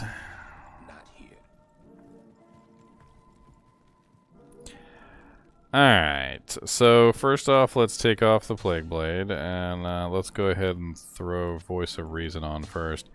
Now, Voice of Reason does have level 13 Frozen Orb, as well as level 20 Ice Blast, including negative 24% enemy cold resistance. It also has Cannot Be Frozen, which does offer us an interesting alternative use for a ring slot, which could potentially mean no Ravenfrost. So, not really sure about that. That could be an interesting alternative there. Big downside, though, to Voice of Reason is there's absolutely, like, no physical damage. Like, if we take off our aura, you'll see our physical damage is only, like, 381 to 696. It's pretty bad, like, as far as our physical damage output. Which means we may have trouble sustaining our life in terms of, you know, lifesteal. The other choice we have here is our superior Phase Blade with 6 facets, and then we also have the Heaven's Light with 2 facets. We'll try both of these actually. Let's make sure we're still on P8, which we are. Grab a couple more potions. We might need them.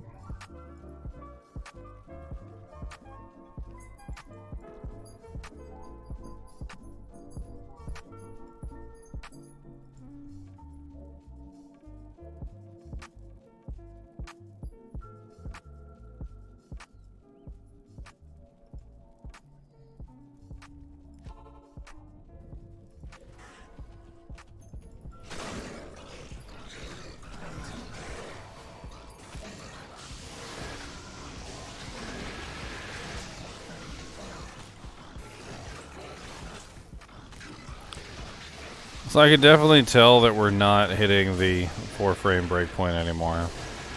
I think that's like deathly obvious. We're nowhere even near the 4-frame breakpoint. We're probably 5 or 6 at this point, because there's no IAS on the Voice of Reason, unfortunately.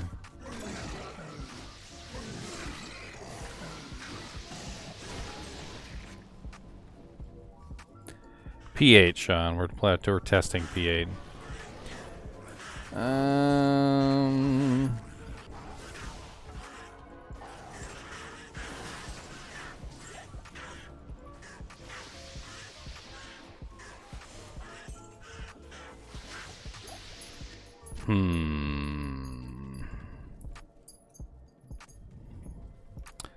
Let's try out the Heaven's Light next. I kind of want to test out the Heaven's Light.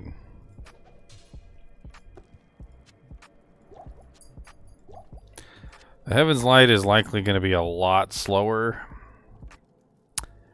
Because, well, it's just, it always is. But with 2 cold facets in it at -10, like, it might be a good choice. It also has the 33% crushing blow along with the -33% target's defense, which may or may not actually make it a better choice just in general. And +3 paladin skills means we get 1 more skill than we would with the Plague Blade. But man, it is so much slower. You can feel the fact that it's slower. Like, you can just watch. He's taking forever to swing that thing.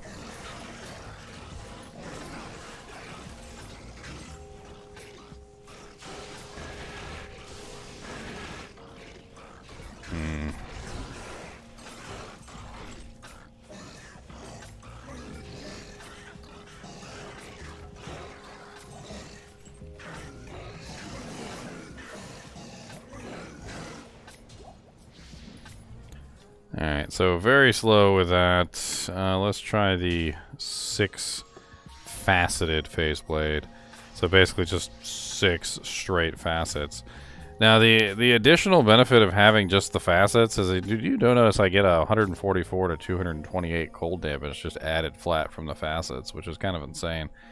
And then I also get the 30% cold skill damage, which combined with the facet in the helmet, the facet in the armor, the facet in the shield, I mean, that's 6, 7, 8, 9 facets that I'm running right now.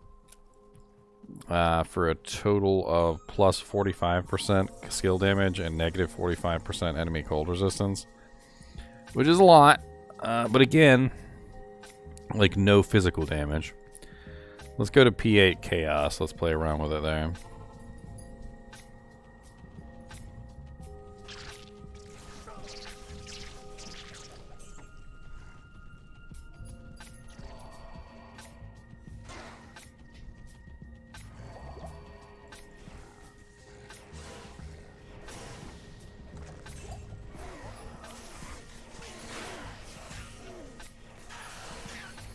These guys are cold immune. The grotesques.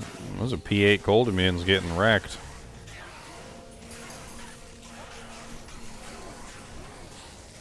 Merc finally caught up.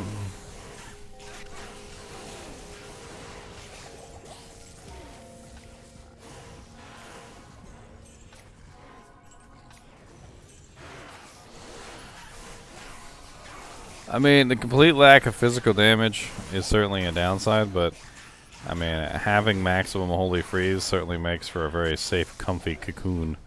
I mean, I don't really have much trouble with monsters doing that much damage to me. Everything is slowed by a nice healthy 57%, and then on top of that I also have the Arachnid's Mesh on for an extra 10.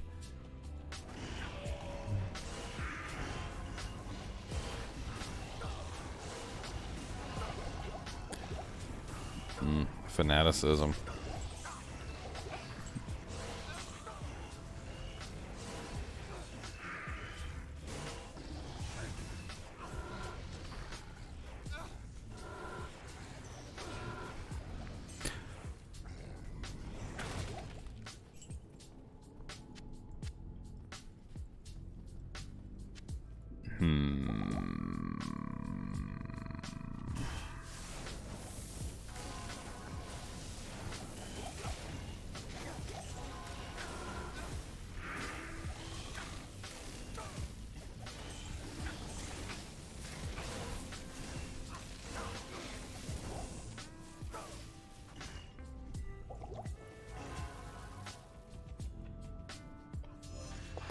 I'm not really sure whether I like the faceted phase blade. It's kind of not good enough.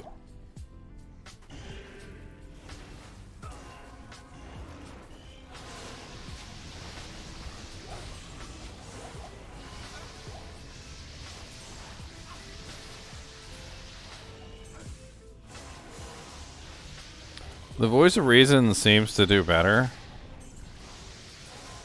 Like, a lot better.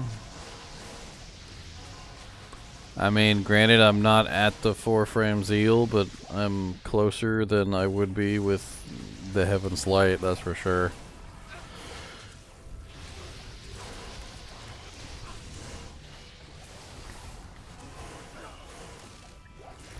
The Frozen Orbs are certainly very nice.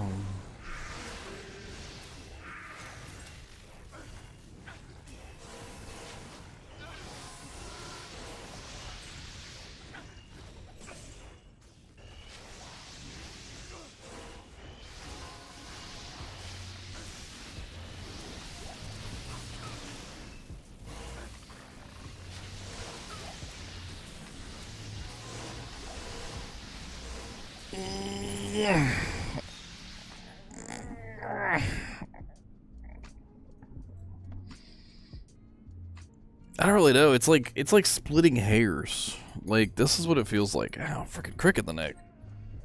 Such a crick in the neck. It's like splitting hairs. Like, none of it really is all that super duper crazy as far as like damage output differences. I mean, it's like I guess the Voice of Reason is okay. I don't really particularly like the 6-faceted phase blade. The Plague is a decent choice too. Like, I kind of think the Plague's alright. But you did give me an idea, which was, what about Griswold's shield? I'm gonna grab a Griswold shield real quick and facet that bad boy up. We're gonna test that out.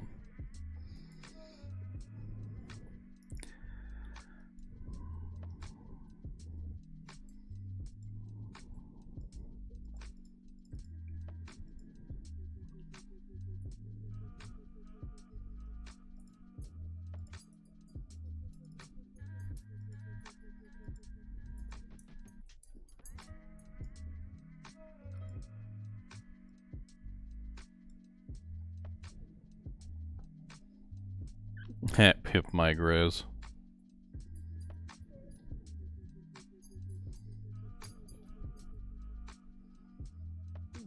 Doom is, we've already covered Doom extensively. It doesn't have enough durability to really be viable for a build like this.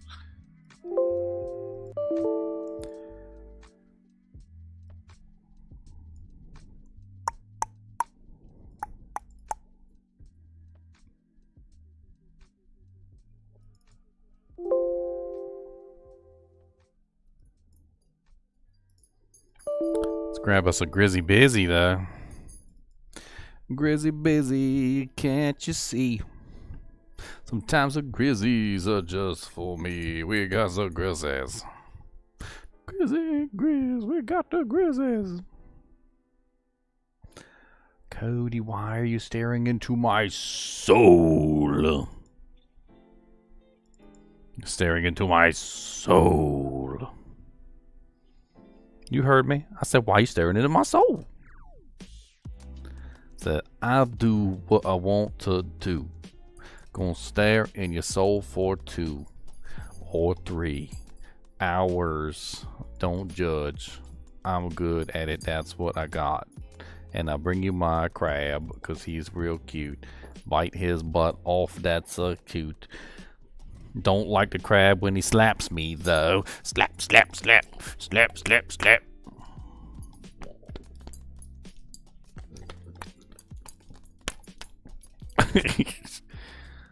What's the matter?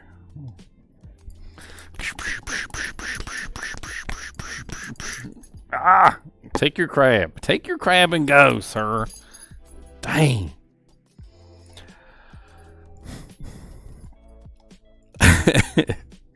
Take your crab and go.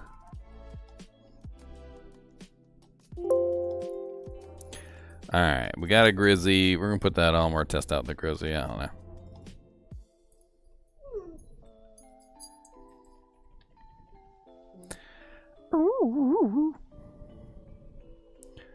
He be talking to me all the dang time. I don't know if you can hear him just talking to me in the background.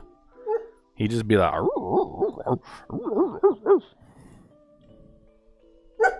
see, there he is talking right now. Who you talking to?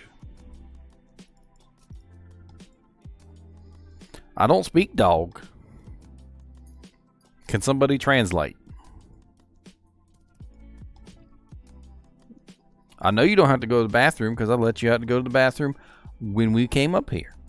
I saw you do a tinkle, so you don't gotta go. No, you just want your mama because your mama's downstairs. That's all there is to it. I'm not dumb. I'm not dumb. I know you heard your mama's horn honk, and I know you saw your mama's car in the parking lot, and you just want to go down and say hello to your mama, but you're mean to her. You step on her toes. Nobody likes getting their toes stepped on, Cody. You gotta watch your big clod hoppers and quit stepping on people's feet. That's right, I called them clod hoppers.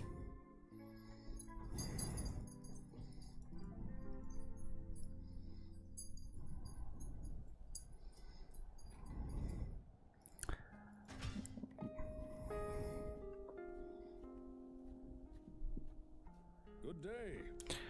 Alright, we got our busy Grizzy in here. Some Grizzy bees. Oh yeah, there's that night wings too. I already got night wings.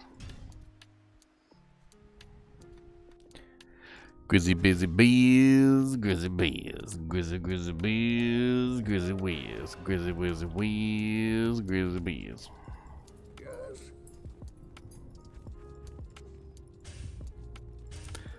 Not enough strength for my armor.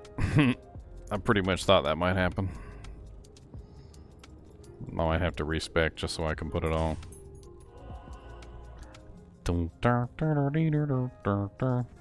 I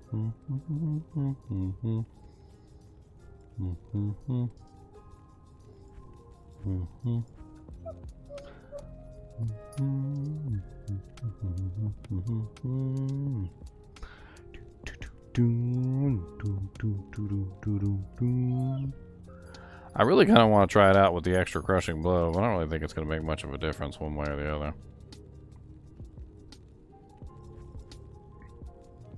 I really don't think it will. Alright, well, let's respec so we can put our armor on with the Grizz shield. I mean, if we're running Voice of Reason and Griswold's Honor, we do lose a lot of damage, unfortunately, because that's 2 and 2, so that's 4 gone right off the bat, and then I need to let's fix my armor here.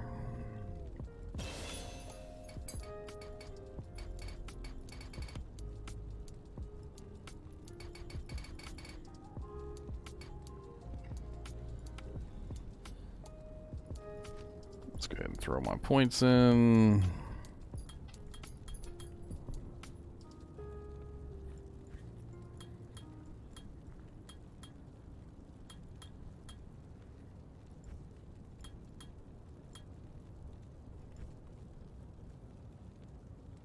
Oops, I messed up something.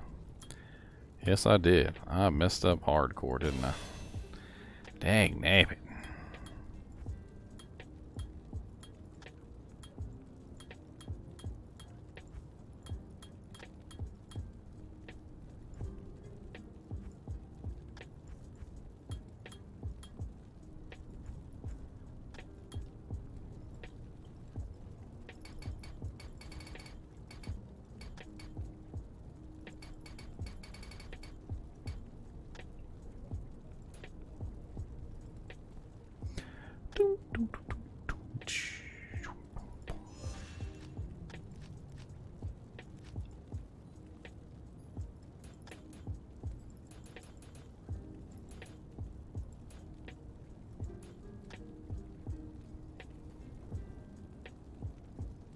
Diabolettes. What's up, David?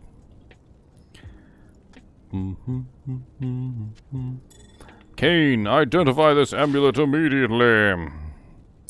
Kane, dispose of this amulet immediately. It's garbage. Why did you do that to me? It sucked real bad. Why did you do that to me? It was not rad. I mean, damage output stayed about the same. We did get a lot more negative res, so we're running, what, negative 49% at this particular moment?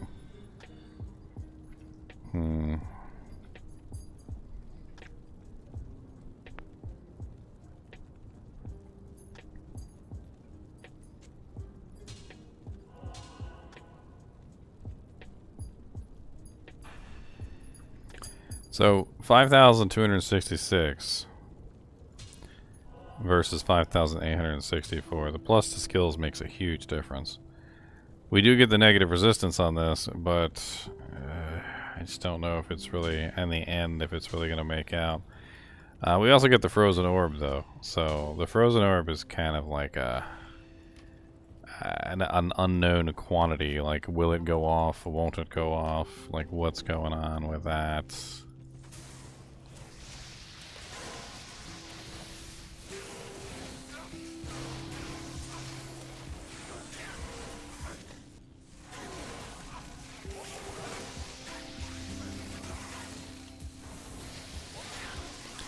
Best laid plans and all that.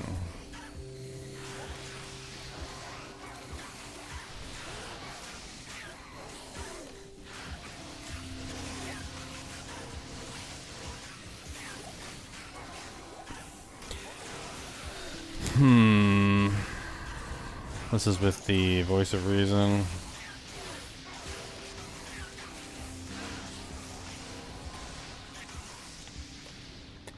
I mean, in P8 it does fine. Like, I wouldn't complain about that P8 speed. I'd like it to be a little bit faster, but let's take it down to P5 real quick and let's go check something else.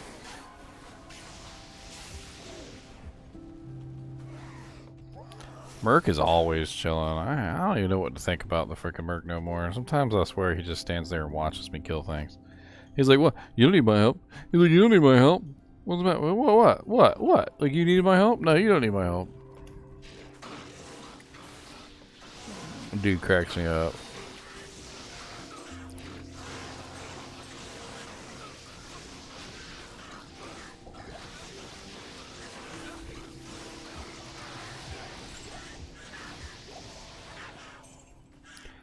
It's just not enough damage, Michael. Level 12 Holy Freeze isn't gonna be enough.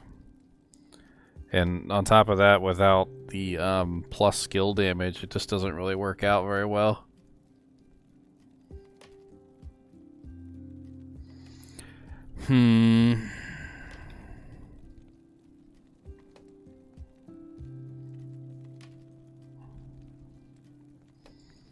Let's try it with the Plague Blade.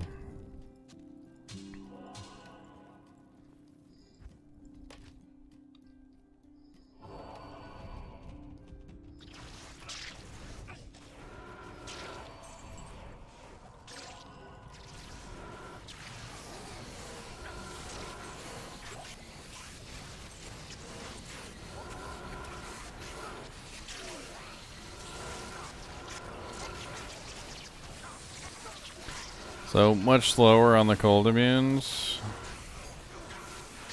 but faster in general, unlike everything else.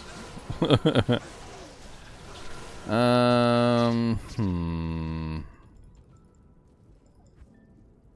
go to the council real quick. Let's check out the council.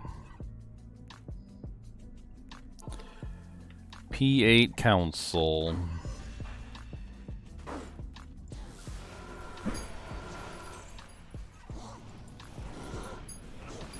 Oh no, P5. We're on P5 right now. That's right. Oh god. Ouchies. I just realized I haven't put any points into my HP yet. And my Merc is still over here sitting by the waypoint. What are you doing? I got 75% block? I do not have 75% block. Alright, let's fix that.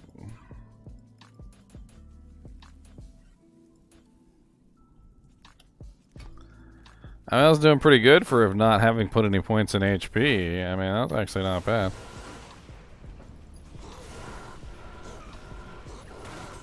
I'm like, huh, my HP's going down really fast. It's like, oh wait, I only have 800 hit points? Like, what?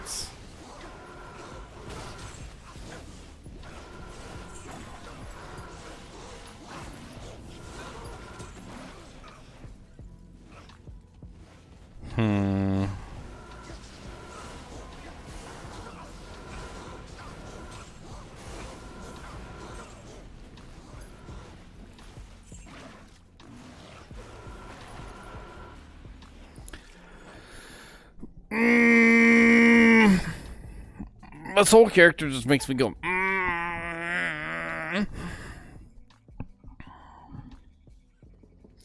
I mean, for a Zealer, he does fine. In P8, he does fine. Like, I haven't had any trouble with him killing things. I'm just trying to, like, optimize it as best I can. And honestly, it's just like the difference between a tiny bit here or a tiny bit there, like, in different directions.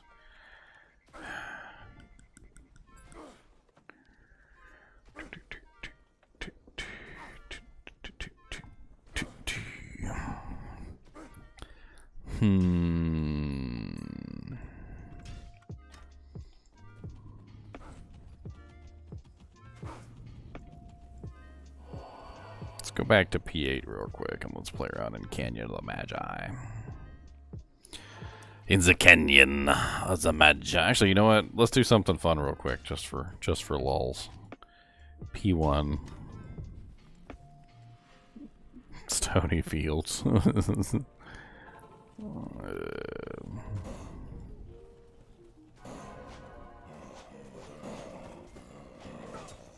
Yeah, die. Zombies actually have some HP. It's gotta be zombies. I was hoping for some fallen.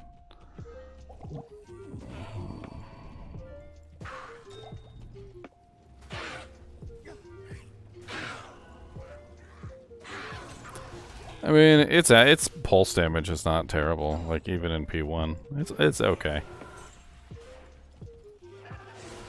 I never rely on the pulse damage because it's honestly not. You shouldn't rely on the pulse damage, but it's nice to see that the pulse damage does pretty good.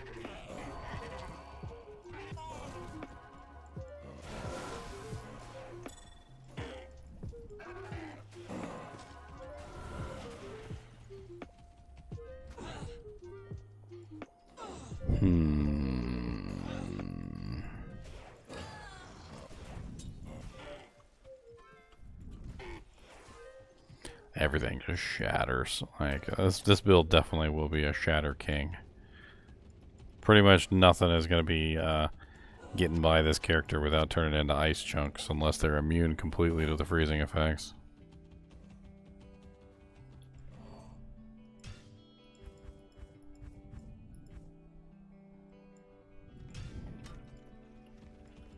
Alright, let's go to Canyon real quick. I want to test it out in Canyon.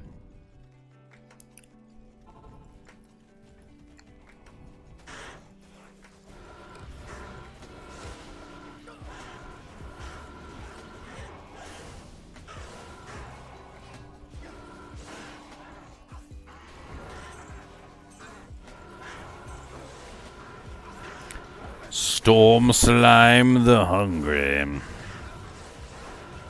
Not bad for a cold immune monster. That's actually pretty good for P8 cold immunes.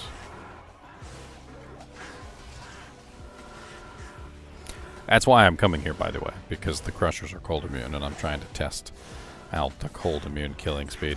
Honestly, when a monster's not cold immune, like, they just get annihilated from existence. Like, whenever I'm coming across like the Hellslingers here, you can see they just get absolutely demolished.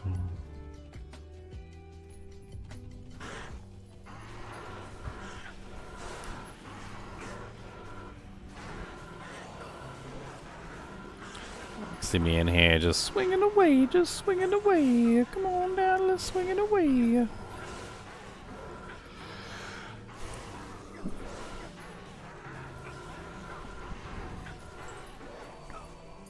Immune to physical.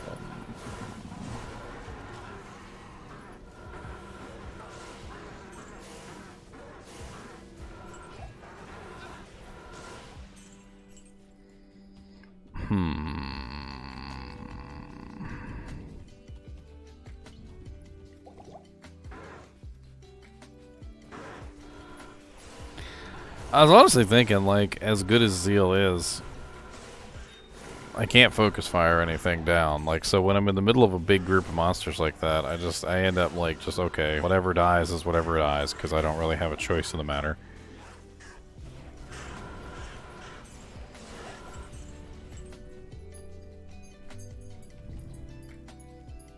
You like my hat?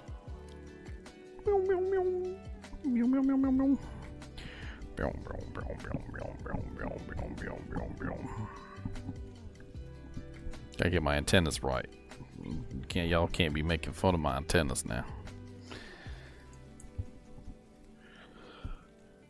Cody, do you want a moose hat? I said, do you want a moose hat? Do you? Do you want a moose hat? I said, I'm gonna put you in a headlock. Come here. I got your tail. Oh no. I got your tail. What you gonna do about it?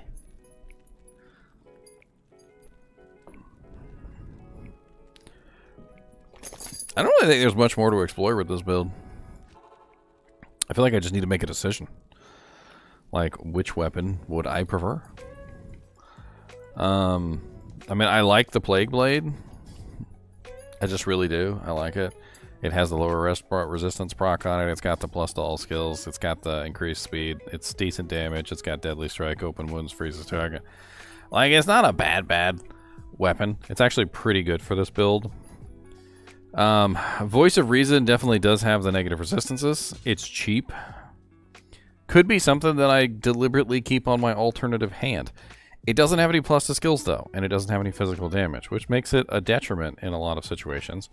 It does have Cannot Be Frozen, which means I would take off my Ravenfrost. But here's the silly thing. If I need attack rating, why am I going to take off my Ravenfrost? The Ravenfrost is one of the single greatest sources of attack rating, like, known to man. So it doesn't really make a whole lot of sense there. It does have a flat cold damage added on it, which is kind of nice. And I'm not going to lie, the Frozen Orbs coming out were kind of cool. But, I was kind of woefully unimpressed with the superior phase blade with the negative 30 and the plus 30. Like, it wasn't really that great. Not only does it not have any physical damage at all, but it wasn't as fast as the Plague Blade, because the Plague Blade has the 20% IS on it as well. I mean, I guess I could always augment that by throwing in a Shale Rune to make sure it hits the breakpoint that I'm looking for, but then I'm taking away a Facet, and I don't know. I mean, hey, I could always just throw a Grief in there. That's what everybody does, right? Just throws a Grief on every single build. Let's go. Let's just throw a Grief on every single build. Doesn't matter what we're doing. Let's just put a Grief on it, and then we're gonna grief it, cause we griefing everything. Cause the Grief is the best weapon for every build. And let's put a Grief on everything. I mean, damage output wise, it's not that much faster than the Plague Phase Blade, but versus the Grotesques, the one monster that it probably was the the most in need of. It definitely helped. Phoenix shield? Why would I do Phoenix? Phoenix is negative fire res. I need cold.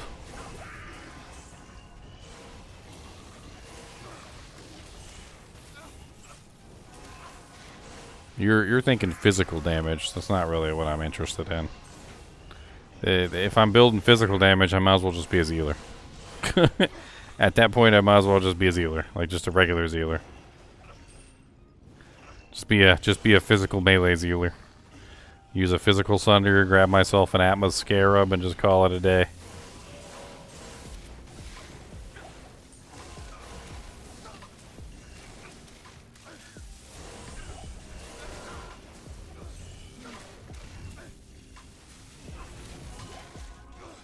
Kind of want to swap back to the swap back to my other ones.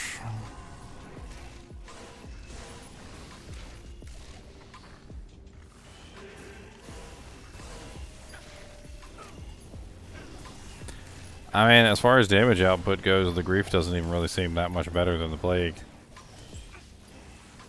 I think it's mainly just comes down to the fact that I'm really just doing a lot of cold damage.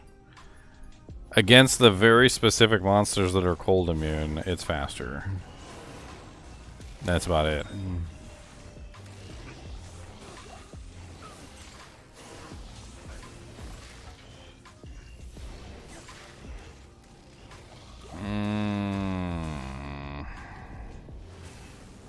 Like this guy right here. Like this guy's cold immune.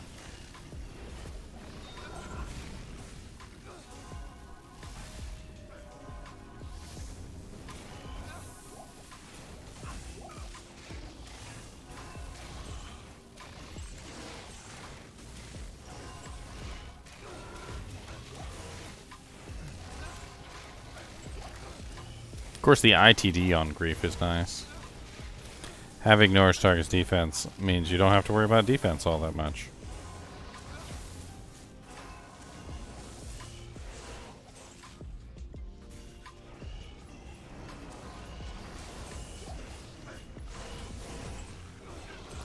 Yeah, ever since the Sunders have been added, self-cast abilities are definitely a lot more powerful than they were before. For sure.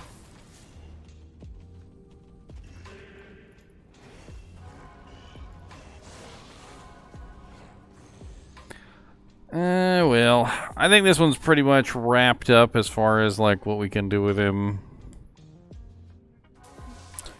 I think I'm probably gonna stream later. I'm gonna go down and say hello to my beautiful lady. I'm pretty sure she's home by now, and I'll probably kick up another stream a little bit later. As always, thanks for watching, and keep watching.